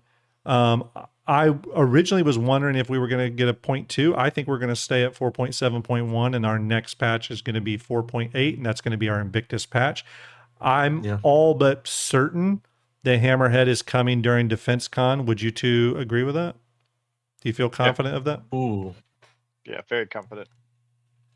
Yeah, where it is on the roadmap, in the roadmap, monthly reports, it's entirely possible. And I say that because GearCon just came into chat, cheering 100 bits. GearCon, thank you very much. Everyone give GearCon a giant 07 for providing all these amazing ships for the raffles. We are now up to $13,441 raised on our 4th stream. We're only the 9th day into April, everyone, and we still have a ton of incredible ships coming your way, courtesy of our boy GearCon. And don't forget, we also have a 32-key Elgato Stream Deck that'll be provided by Icon City. So big thanks to James over there. And the fine folks at Pigeon Spaceport said they are interested in donating a Scorpius model for the charity as well. So hopefully some cool stuff, but GearCon is here now. So give them that 07. It is appreciated. Now here's something I will say about the Hammerhead and why I think it's DefenseCon bound or Invictus bound or whatever the hell they're saying, is that I do think a gold standard Hammerhead is going to excite people. I do, especially if they bring out those AI turret blades, which I am highly suspecting. But is it enough to like make an event around as your like star, like your big spotlight ship?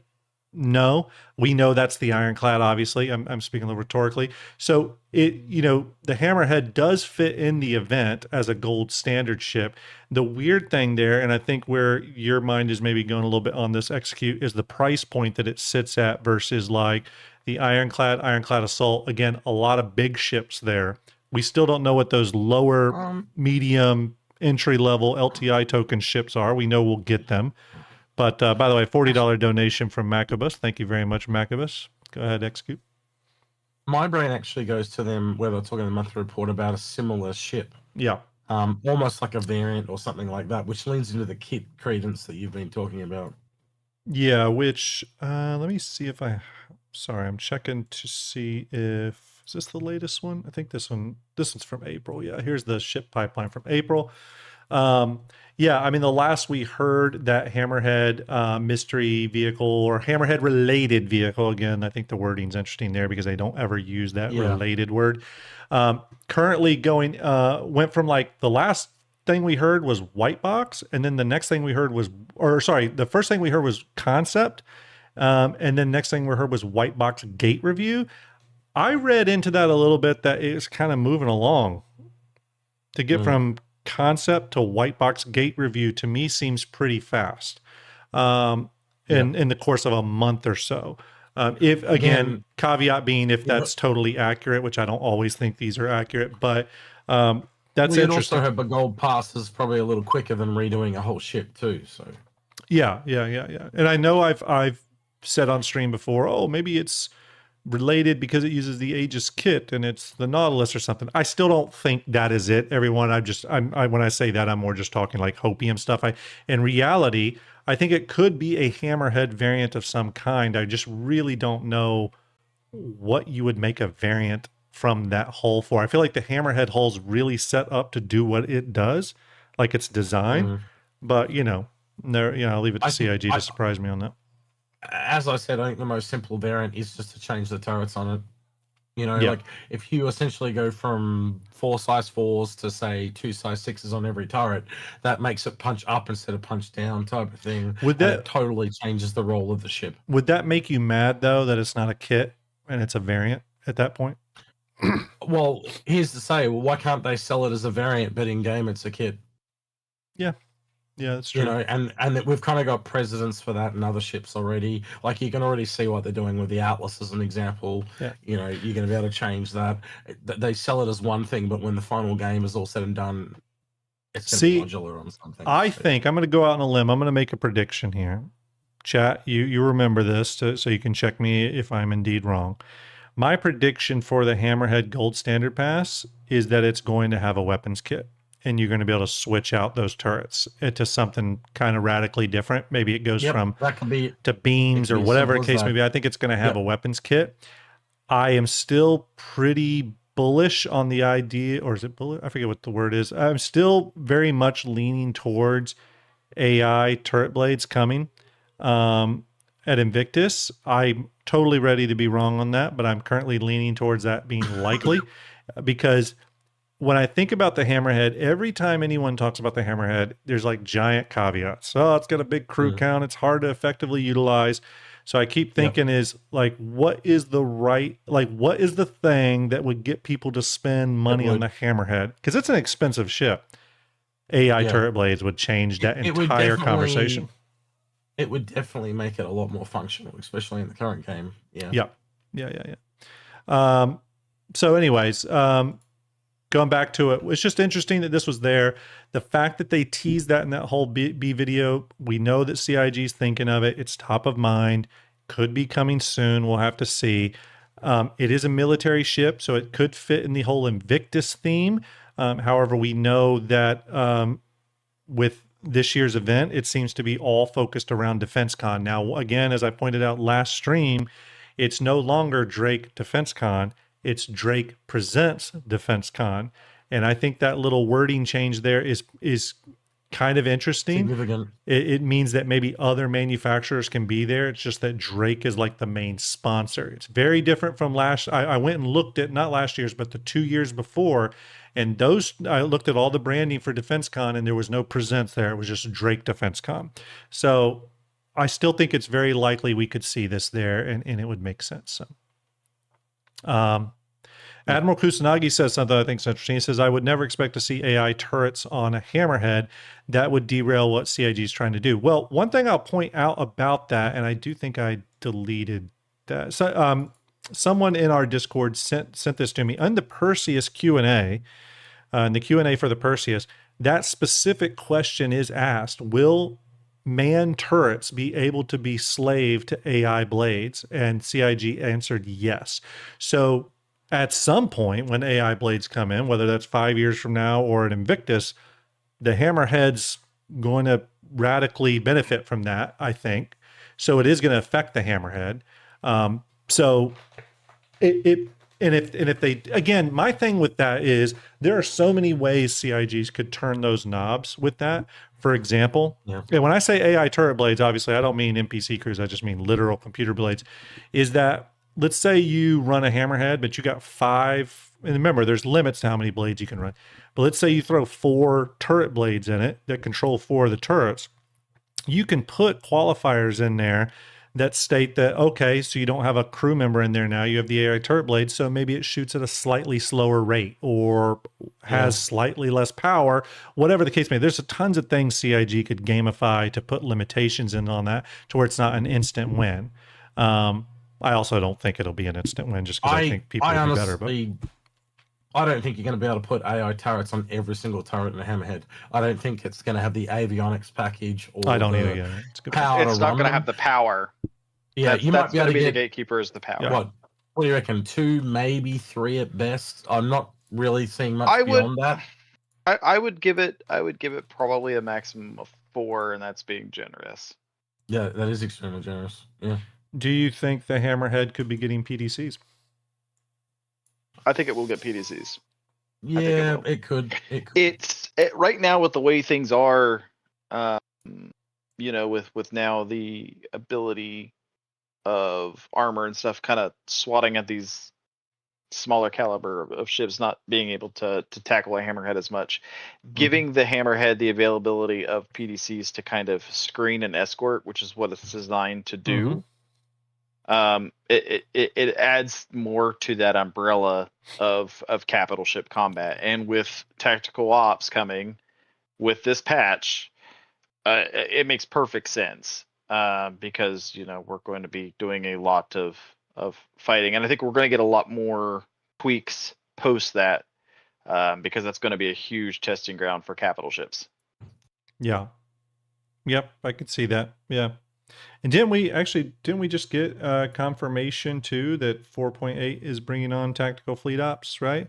Yes. And is that confirmation also applying? This is aside from the Hammerhead, obviously, but I'm assuming with that we're getting the hangar service ship-based hangar services, right? Is that 4.8 as well? Is that what being targeted? Yep. Okay. Yep. Those will be roadmap. Yep. Those will be 2 pretty big things, actually. Yeah. And that's interesting too, is to look at the mothership kind of slaving that they've been talking about with the supplies. I'm curious to see what that looks like when it comes to reloading missiles and stuff like that. Is my missile on the rack? Yeah.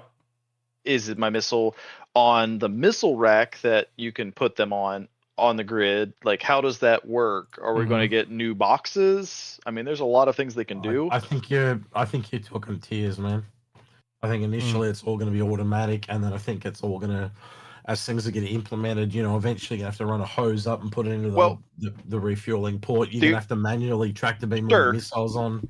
But, I mean, we know that's where it's starting, is initially pulling from the grid, but what does what's on the grid look like? Am I just going to have a 32 SCU size box with, missiles I've bought on this, on this grid of my Polaris or on the Idris to pull off? Or is it going to be, am I actually going to physically have to buy missiles, put them on the grid, and then when these fighters land, those missiles are going to disappear and snap on there? It's just out of curiosity.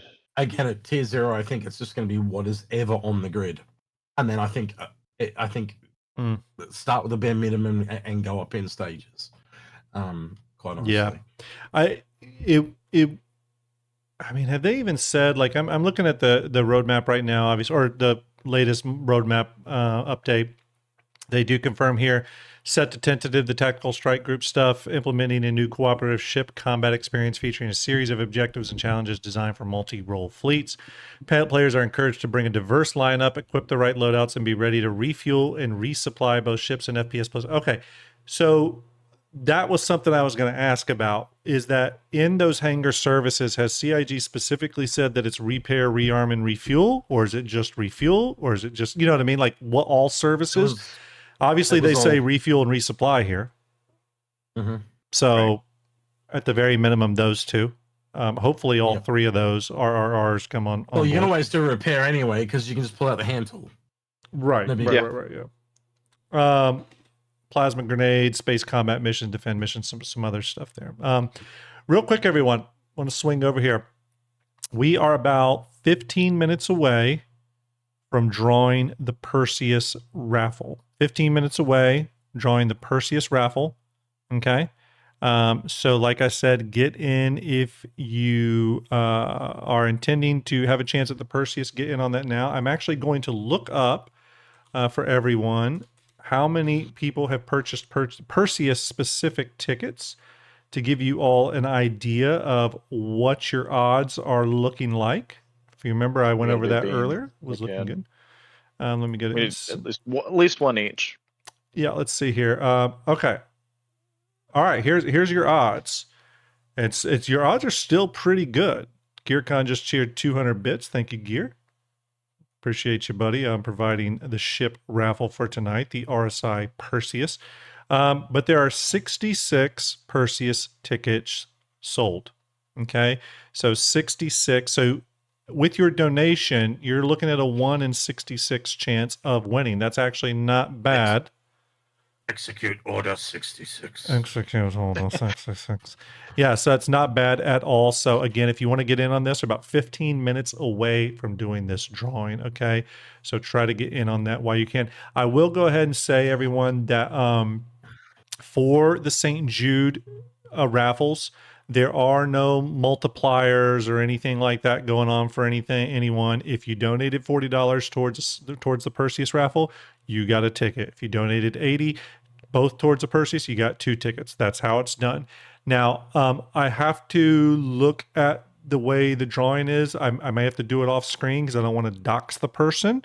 But this is all confirmed by multiple people who the winner is. So I'll at least announce the winner on stream here. So again, you got about 15 minutes left. The Prisoner says, GearCon, thanks for helping the kids with the ship. So thank you very much, GearCon. Do appreciate that. We're trucking really good tonight, people. Remember, when we get to $15,000, and by the way, last stream, Lady Violet came out with a $1,200 donation. It was crazy.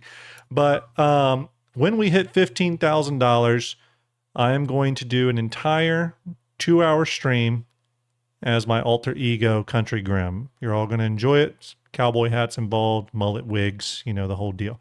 Couple more donations, $40 from Trent for the Perseus, $40 from Dark Tiger for the Perseus, $40 from Anonymous towards the Perseus. Thank you very much. Is that just your Australian impression? Is that what you're trying to tell me? I don't know, Mike. That's as good as I can do. That's as good as I can. That's not a knife. Wait a minute. That needs to be a milestone.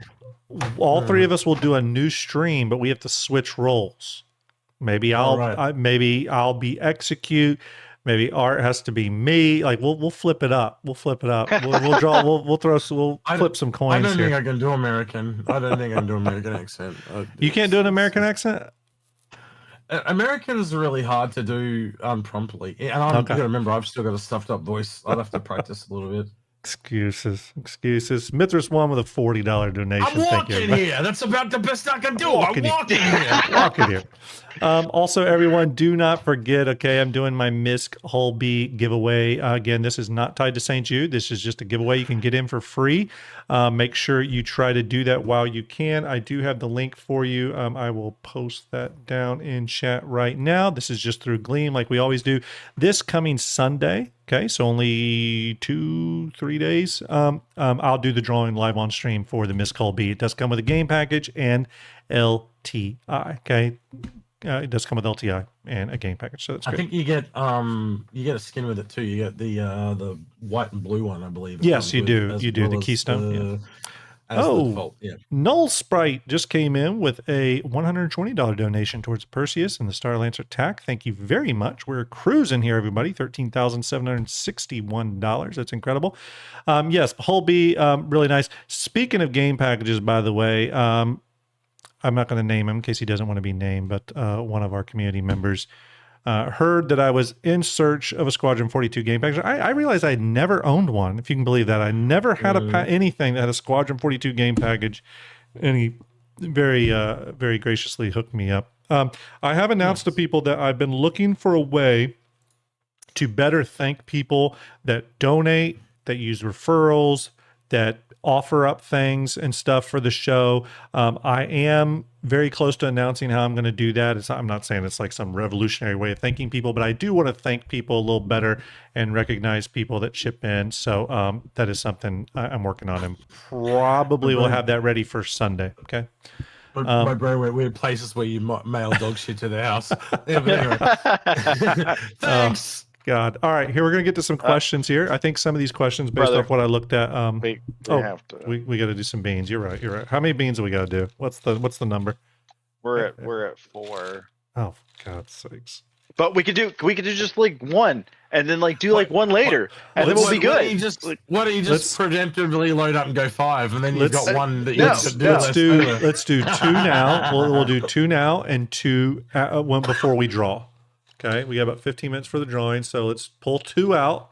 Name your flavors. I'll name my flavors once I get. Okay, so here's mine. I either got. Let me hold them up so everyone can see. I'm not playing. I never get my favorite flavors. Okay, so the 2 flavors I got was either I've just had a really peach. evil idea for 30K. If we get to 30K, you have to have the entire jar in one go. Oh God. Okay, so this is either barf or peach, and then the other one is either Old Bandage or pomegranate. And I can tell you right now, peach and pomegranate do not mix. So regardless of how good it works out for me, it's going to taste bad. So that's what I got. By the way, Socially Confused says, STARJUMP Graham, you should already have a Squadron 42 game package with your concierge. Actually, there's a weird tweak to it. Doesn't totally work. Like you had to be concierge at a certain time or something like that, and I didn't qualify for that, so I do not have it. So, of course, I lucked out and got Wet Dog or Top Banana. Oh, good. Yeah. Or Stinky Socks or Tutti Frutti. So either it's a fruit cocktail, or it's a dog with socks on it. Statistically, you're going to get one of each. So. Kusanagi, it's just something that has been sort of a St. Jude Play Life staple. That's why we do the Bean Boozle thing. Other people do other things, like they drink the weird flavored sodas, like there's ranch flavored sodas and stuff people will try. I stick to the beans because they're nice and easy. Here we go, everybody. Down the hatch. Yeah, that guy just said they're nice. They're nice. He said they're nice. He likes it. He's a masochist. Fruit cocktail. Yes. Fruit cocktail. Well done. Oh, good. I'm definitely a winner today. I got peach and Old Bandage. I can taste it. The Old Bandage has the taste. If warmness and moistness had a taste, it would taste like that. So it's peach mixed with that, and it's not great. It's not. I can't talk. Wonderful, but it's not great. Cleanser. It's not great. Let's get to a question. Keep It Secret says, question, do you guys know yet what the battle cruiser will cost war bond and in-store credit? Execute, why don't you go first on that one? Look, if it's not being sold as a blueprint or something like that, then it realistically has to be above what the Javelin is. If you go read all the nits and gritties, you can kind of tell that it's bigger than the Javelin. They're breaking the promise there of selling. The Javelin wasn't the biggest ship a player could ever buy, so they're kind of breaking that. The only thing I've heard from people at SRG is that it is crazy at what this thing does, and it's got nothing to do with the size of it. So it very well could actually be smaller than the Javelin, but what it does is actually crazy, is what I've been told. Yeah. So they're being very tight-lipped about it. They don't really want to say anything. It'll be interesting to see how it goes, but it's clearly kind of the last chance to do a big concept sale because, again, a lot of the normies that turn up after Squadron, they won't put up with JPEG sales. So, yeah. If you had to, just for your bingo card, though, if you had to put a dollar amount on your guess, the wheel of, the 5K. 5K. Okay. Art, go ahead. It's interesting that you brought up the blueprint. I didn't actually think of it as a blueprint ship. Well, originally the Javelin was actually sold as the hull only, and you had to go and get all the pieces, and then they later changed it to be the whole thing. Yeah. So again, it could be a similar thing where you're essentially just getting the hull, and that brings the price down by a metric shit ton to the point that it's cheaper than a Javelin, but then you've got to go find all the pieces. So there's multiple ways they can skirt around the issue of saying this is the most expensive ship that was ever sold. And again, if they do that, I think no matter what they do, Art and Grim, you would both agree this is an org level ship. Oh yeah, if you are our grid, a big org. You don't buy one. No, you need to have friends. You need to. And it's talking like 100+ people. Yeah, it's a big org level ship. Like you need to have a substantial amount of friends. Like think about this. Yeah. Even some big orgs out there. It's not even just about how many people are in your org. It's about how many people get on regularly to play, which is usually substantially less than what an org is. If an org has 500 members in, there may only be 60 people that are kind of on every other day. So you really got to make a decision. Is it worth it? Because, and here's why, there's always sort of a thinking like, oh, I need the biggest, most powerful ship. But think about it more in what you actually want to do. You know what I mean? Because again, for whatever this thing costs, you could probably buy 4 Pioneers for all we know. I can give a real world example. There's an org that I frequent many orgs, like I go in and out of different places, but I remember them one day they finally managed to fully crew an Idris, which is like 30 people. And this org had 300 members and they would regularly only have about 10% of their people on. So it kind of shows you how it filters down and stuff like that. But yeah. I mean, you go ahead. I think it's going to, I have to agree with what Execute said on price wise. I mean, I'm thinking 5K plus for store credit. Warbond, you might get it at 4.5 if you're lucky. It all depends on, I guess, really how they package this, what this extra awesome thing is. Yeah. To put it in perspective, the Javelin right now is 3K. So if it is indeed bigger, I just can't see it not being less. Right. I do think that selling it as a blueprint could be problematic, simply because I haven't a thought about that. Could be problematic because I think there are going to be those people out there that say, well, this isn't delivering on the promise of the stretch goal. You're not selling the battle cruiser, you're selling the battle cruiser blueprint. On the flip side, what would a situation look like where both of them went up for sale? There was a limited number of battle cruisers, but then there was also battle cruiser blueprints you can buy that maybe they're still limited, but bigger waves for a much cheaper price. Maybe you can buy it in different states, so you can buy the whole thing or a blueprint. Yeah, I could see that. But at the end of the day, it was only meant to be playable in game. But as we've seen with all these things, that they were never going to sell the F7A, they were never going to sell the F8. It goes on, where they've broken these rules for money raising, and that's kind of what it is here. This is another one. And ironically, the people you're pissing off by selling this are the people that brought the Javelin.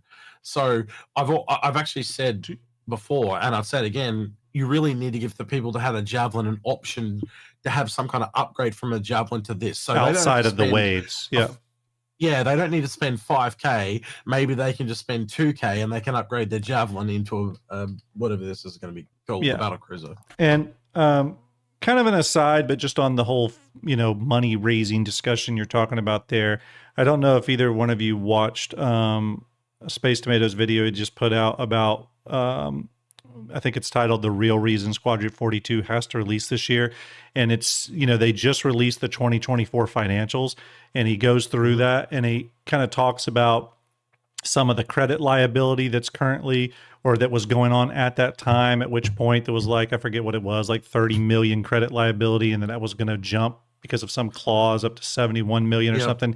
And there was all these incentives, obviously, to get it out. But going to just the money raising aspect, I mean, they've been doing gangbusters so far this year. I know last year was an amazing year for them as well.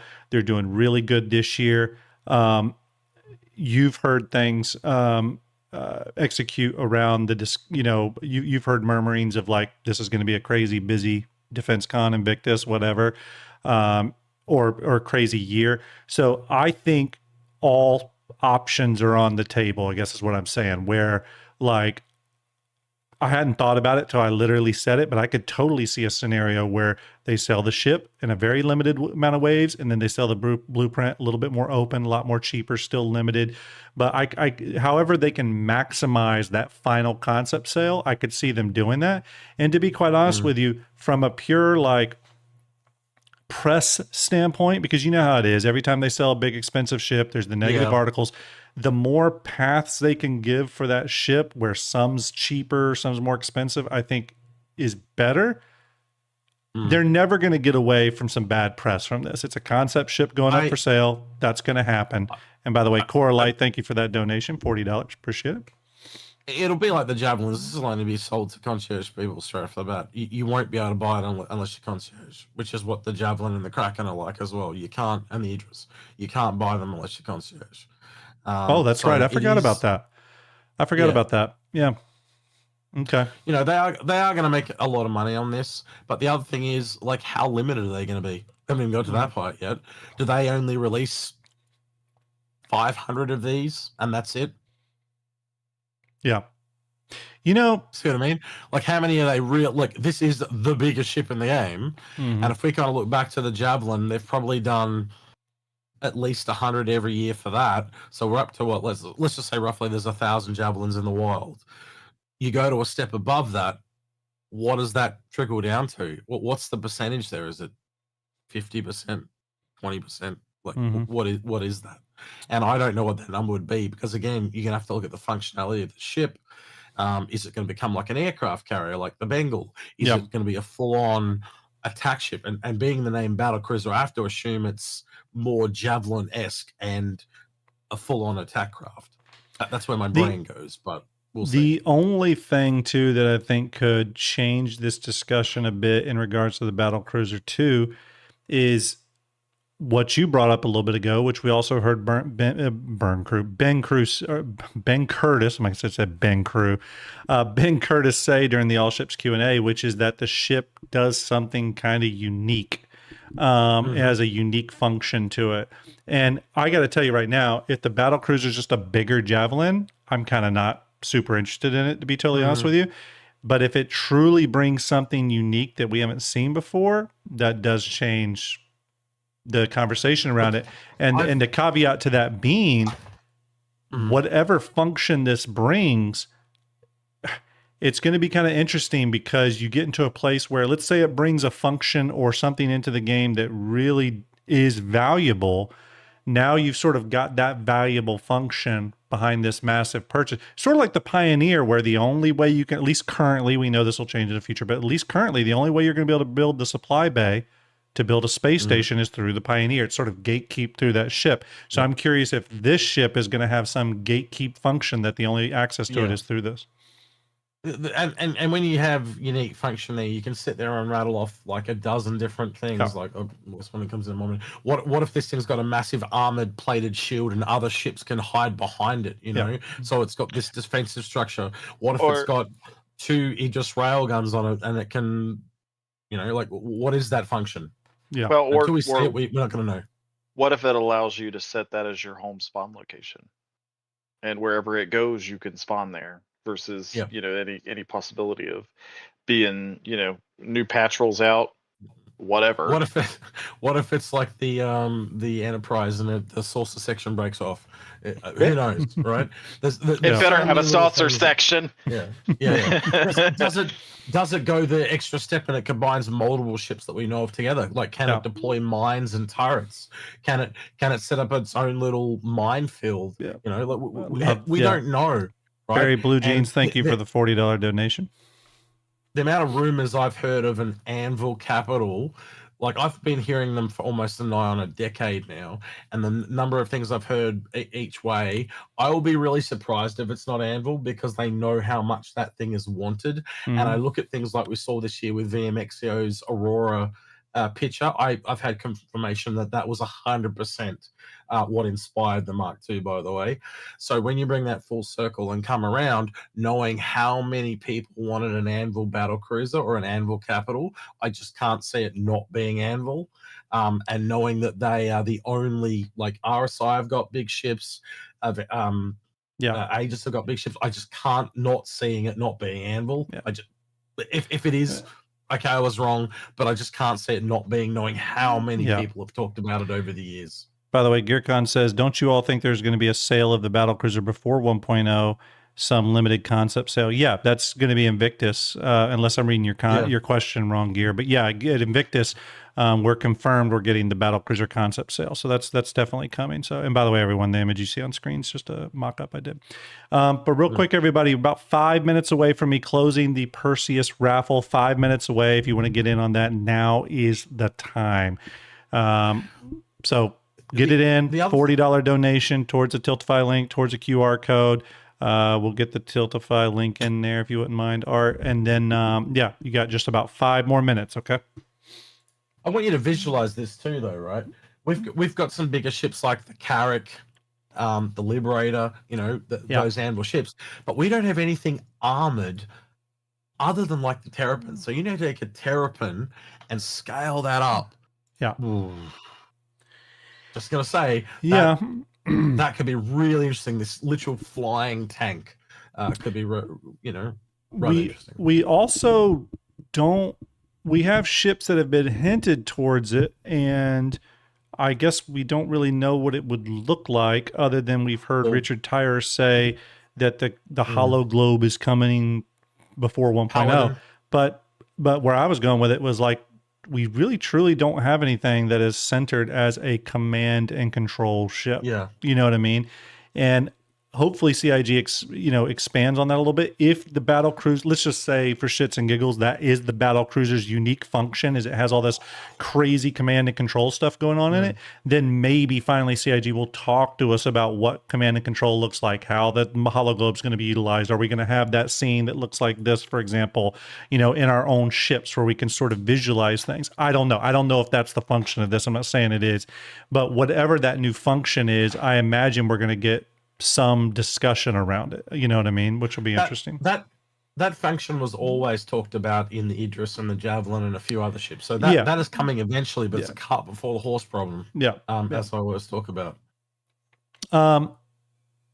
So yeah, we're going into one of those really fun, really exciting times in Star Citizen where we've sort of just got our last patch, 4.7.1, with the hull being UTV, before we get a big major event. As you all know, or if you're new to Star Citizen, we get these events about 3 times during the year. The primary ones are Invictus, or Defense Con as it's called this year, Citizen Con, and IAE, with really IAE and Invictus being like the 2 major ones, and there's a lot of sub ones in there, Alien Week and other ones. But I still think we're getting Invictus alongside. You think it's going to kind of run in parallel? Well, you've got Defense Cons going for 2 weeks. Yeah, Fleet Week has always been small. Yeah. So I just think Defense Con's going to go either side of it, and you're going to have whatever the first ship is being Drake, and the last ship being Drake, and then maybe 1 or 2 other ships in there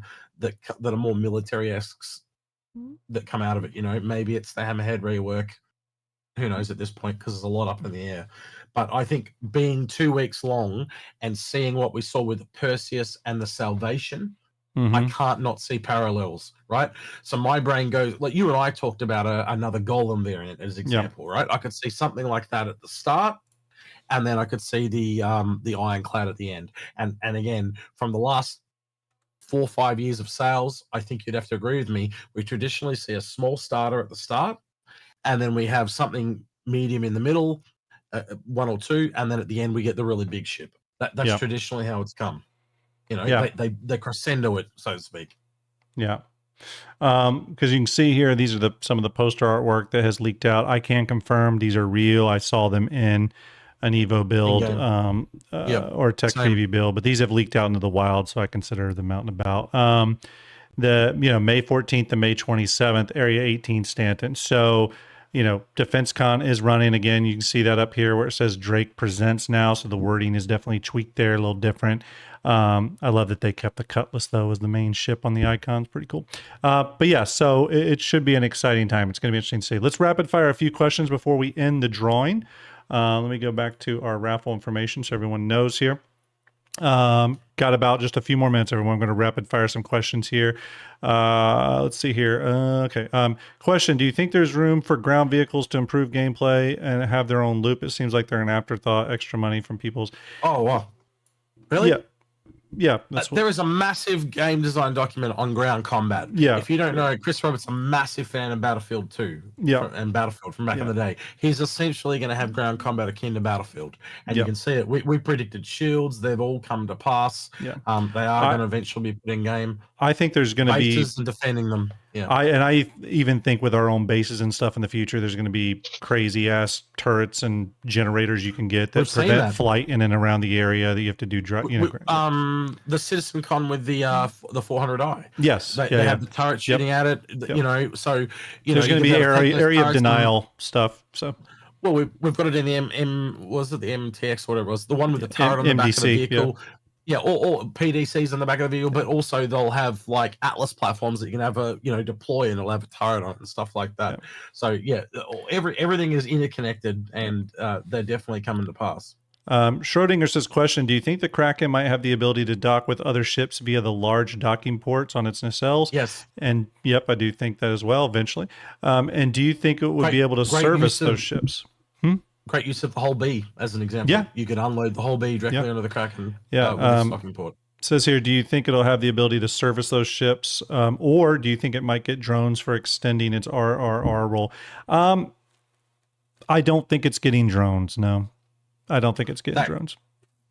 We actually, like you and I talked about this, like variants. That could be much like how the Idris has kits. I believe that when the Kraken comes out, you'll probably get 1 or 2 extra kits for the conversion kit that turn it into the privateer. Yeah. And one of the ones you and I talked about was like a refinery one to work, but I could also see a repair one. I honestly could that adds drones. It would because then they can fly up and repair stuff on the deck. I could see that. Yeah. They can repair other ships out to the side of them. I could see that. Yeah. So makes sense. Yeah, and again, you can see that drone bay being sorry, not the drone bay, but the Dragonfly bay being converted to a drone bay. That would be kind of cool. Next question here. We're going to again plow through some of these. Noy says, hey, they showed an alien capital ship CitizenCon last year when presenting tactical strike groups. Will that ship be in 4.8? So that ship that you saw was called the Mauler, which is right here. It's that big bad boy. It's actually a pretty big ship from my estimations. I think it's going to be Javelin sized. And I do think, I don't know if it'll be in 4.8, but everything's pointing that way. I can tell you that when 4.8 launch or drops, me and VMXEO are going to be looking for the Mauler because we want to get it in Fleet Viewer. It's supposed to be the big bad at the end of the operation. That's like the last kind of part of it. So that's going to be your quote unquote raid boss at the end. So you and I did talk about this as well. The Kraken, I do believe that's kind of what they're doing with the Kraken too. They're kind of doing the exterior first, so they can use it a little bit like the Mauler. Yeah. So they can use it in events and stuff. I agree. You know, you can have the ships fly off the deck and come and attack you and stuff. You don't need the internals for that. Yeah. So if you get the exterior done, you can go back and take your time doing a whole another year to do the interior. Yeah. Next question here says, Mr. Hudson Hawk says, Mr. Graham, now that we have medkit, it's easy to lose such items. Do you think we'll have the ability to attach it to surfaces and stuff? Yes, CIG's talked about this. Actually, it's called the decorator mode. They talked about it with base building, and they said it is going to apply to our ships and hangars and everywhere. So yes, you will be able to go into decorator mode and like attach things and kind of lock them. So yes, that is something. 1 second here, everybody. Okay. Rabbit07 says, should the battlecruiser only be purchasable after submitting an essay application to avoid botting? You're referencing the original Kraken sale where you had to sort of write an essay on how you would use it. I don't know how well that was received. And now with AI and AI being able to write essays so well, I don't know if it's a good idea. It wasn't an essay. It was just to show do you have an interest in the Kraken, and then they put it out in waves and stuff like that. I actually like that approach because it literally, you could show how interested you were in it. Yeah. You know, and you actually it felt like you had a chance. I think the negative from CIG was it required too much organization on their part, which is why they've never done it again. Yeah. 1 second. 1 second. Art, can you read the next question? Yeah. Now that the UTV is out, any idea what vehicle will be at ILW? So what's going to be our LTI token? Auxilia. Exilia, whatever it's called. I think that's the only one we've heard about, so that's the one I would expect. Last question from Mithras 1, then we're going to close the raffle, everyone. We're about to close the Perseus raffle. It's closing in just minutes, okay? You won't be able to put more money towards it, okay? Letting you know, last You were meant to close it 15 minutes I know. I'm terrible at timing. Mithras wants this question. So lore-wise, what is happening for Invictus to not be celebrated this year? We don't know if it's not being celebrated this year, so we can't really answer that. I think it's, well, like here's what I'll say. I actually agree with you, Execute, because while a lot of Defense Con branding is up in the hall and everything, there's still Invictus stuff up too. The whole UEE, like history of UEE placards are all up at the convention center and all that stuff. So I almost wonder if it's going to be like a little bit of a hybrid event. So it's almost like a Drake bitch slap event. Yeah. No, fuck you. We're going to do it bigger and better. Drake deserves it. Drake deserves it. I mean, it's Drake. It's the best manufacturer. So, well, so looking at what we got from the notification of, you know, the UEE getting hacked and losing millions. Yeah. Oh. Right. Maybe Drake was like, "Hey, we'll take this off your hands this year. We'll give you the money to host it." I could see them doing a little lore reason for it like that. Yeah. Okay, everyone, it's that time. It is that time. Again, I'm not going to do it on stream because I want to dox, but I got to see how it works because this is the first time I'm doing it. But we're going to now close the Perseus raffle. Okay, our first raffle of April, the Perseus. The next one will be the Mercury Star Runner and the Avenger Titan Starter Pack combo. You'll get both of those. That'll be next Wednesday that we'll do that drawing. But tonight, the Perseus raffle ends. I'm going to be ending it in 10, 9, 8, 7, 6, 5, 4, 3, 2, and 1. Okay. That has now been deactivated, so you can no longer put money towards it. Now, if you feel left out, you really wanted to get in on that one, do not worry. We will be doing another Perseus giveaway in May, I think. Soon. I think May. Soon. Yeah, Soon. it might be happening on May. Yeah, it might be happening on Ninja's channel. I can't remember. I have to look. I know those announcements will be coming. Okay, let me go ahead and get this ready. I'm going to switch back to my single view here because I have to kind of get it all set up here. While I'm getting this set up, let me ask you guys to talk for a second because this is going to take me a minute. What are you two most looking forward to or hope to see at Defense Con, Invictus, whatever, that we don't already know about? Like, what's something that you hope we see? I'll let y'all talk about that for a second. Oh, I'm going to take the first go? Absolutely. That's what this means. Oh, well, I caught it out of the corner of my eye. I'm also watching chat and watching like... You can take it as a bitch slap if you prefer. There you go. Speak. Speak. I do hope since I've noticed a lot of things talking about hacking. I'm going to pull one out of Execute's bag and say we're going to get a hacking ship, and I think it's going to prep us for the Legionnaire down the road. Yeah, that is something we do tend to see, don't we? When a new gameplay comes in, we tend to get a new ship. And to give you another one that's out there, we know we need refining. Right, we have the Starfarer that can refine a little bit. We've got the Galaxy that can refine a little bit, and we've got the Expanse. But we've got a medium ship in there between the two of them, or a large, technically, tiny sized. I think that you'd probably more likely see a new ship like that. I'm not saying it's coming Invictus, but I agree with you along your data running lines that if you were going to see something akin to data running, it would be something tied up in a new ship. Well, I mean, they talked about the precision stuff, which kind of leads me to you have to be precise with that. They've hinted at it, again, putting the hacking into the text in the load-in screen. And then the Squadron 42, they showed us the handheld hacking. And then with the changes to armor, where we can't just blow open doors anymore, you can't punch a door open anymore, you're going to have an easier way to get those doors open. And that leads to hacking. What manufacturer or variant would you see that being from? Ooh, to start with, I mean, I'd like to say I think Drake would take the start. So I'll counteract that with the Herald. Yeah. Or maybe we'll get lucky and get like a Shiv, a Gray's Market kind of style mashup. As I've been saying to Grim, I do think there's at least 2 more Clipper variants out there. I don't know what they are exactly. I still go back to all the things me and Grim talked about, like what that ship could be because of the way it's like. I think a surface miner is still possible from that ship. I could see a data runner like you're suggesting. I could also see I think a slave like Slave 2 or the Slave 1. But like a bounty hunting variant is almost a foregone conclusion with that ship, personally. We'll have to wait and see. By the way, everyone, I am ready to do the random spin here. So here we go. Huh? Well, I do. I'm looking through. Let me just look to see if there's any potential for doxing. I don't think so. I think I just copied over. Stand by. Okay. Yeah, I think we're good. Can you hear him thinking from here out? I can. It really makes a lot of clanky noises.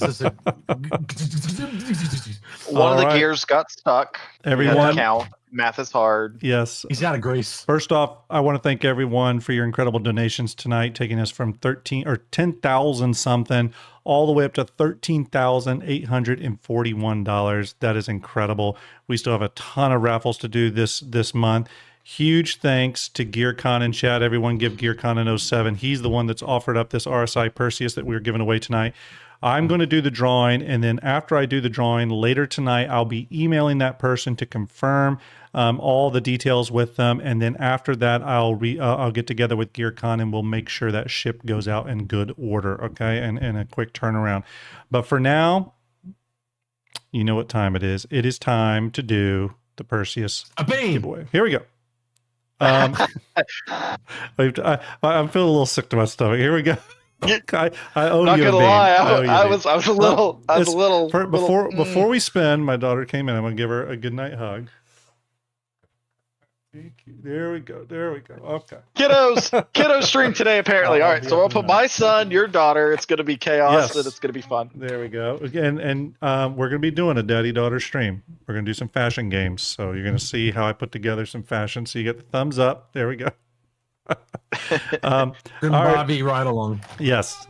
Hi, baby. All right, here we go, everybody. It's time for the random wheel names. Good luck, everybody. We got a whole bunch of people here.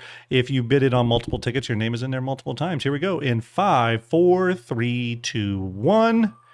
Good luck to the winner of the RSI Perseus gunboat, an amazing ship. Oh my goodness. Nullspite has won. I know Nullspite is in chat because he donated tonight. Nullspite donated tonight. Congratulations, Nullspite. Nullspite, are you still in chat? There he is. There he is. I'm marking you down on the thing here. I got to put you down as a winner.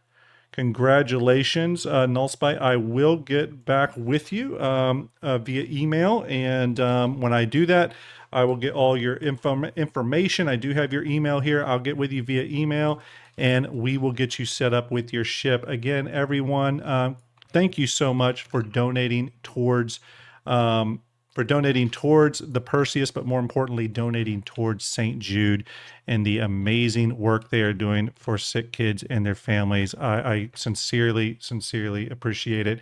We are up to a lifetime raised via StarJump of $54,399, which is incredible work, people. Really, really incredible. I want to thank Art and Execute for coming on the show with me and talking spaceships, talking Hull B, all that kind of good stuff. As me and Execute say, it's always funner when you can talk spaceships with other people, including the chat, and just get that back and forth dialogue going on. So again, thank you guys. Execute, you got a show tomorrow, I'm assuming, right? Yeah. Me and I got to be on for that. Yep. Okay, cool. What's the topic? What's the topic? Yeah. I always make up random topics. If you haven't realized, they're all bullshit and made up and the points don't matter. I'm going for something, I think, I've already got the thumbnail, but I think it's going to be something like, it's finally here, and people can expect the whole bit, and I'm going to show the UTV instead. Something like that. Well, Art, thank you again as well, buddy, for always producing for me and helping me get this done. Pleasure, sir. Everyone, we're going to raid a friend of the show and an info runner. We're going to raid that tonight. We're going to raid the Astro Pub, Mr. Paul Shelley. We're going to send you all over to him. Make sure you give him some StarJump love if you're not a follower of him. He makes great content. Make sure, Art, can we do a shout out of info runners, please? Make sure you go give info runners a subscribe on their YouTube and a follow on their Twitch. Do both, because why not, right? Info runners, for those that don't know, is probably one of the earliest, if not the earliest, StarJump supporter amongst the content creators and stuff that are out there. And in, content creation, I love them all, but everyone's got kind of a little bit of a selfish vibe. But Info Runners was always one of those group, Execute specifically too, who really tries to lift different people up, people trying to get started in the Star Citizen content game. So obviously, massive thanks to him. So give his channel a follow if you haven't followed it already. I'm going to stop blushing in a minute. Yeah. All right, here we go. We are going to raid Paul Shelley. Make sure you give him some STARJUMP love. Everyone, I am going to go tuck my kid in. It was a great night. The Perseus has a winner. I'm very excited. On to the next raffle. Don't forget, everybody, Polaris at the end of this month. Huge, okay? Oh, right. Next stream for us is Sunday. That's right. This coming Sunday is our next stream, unless that gets rain checked. But it'll be next. This is Sunday. Unless maybe. All right, everyone. Sending you over to Paul Shelley. Have a great time. Say hello to him. Good night, everybody. Appreciate it. All right, that's off the Twitch. YouTube, take it easy. Thanks for watching. Appreciate you and love you.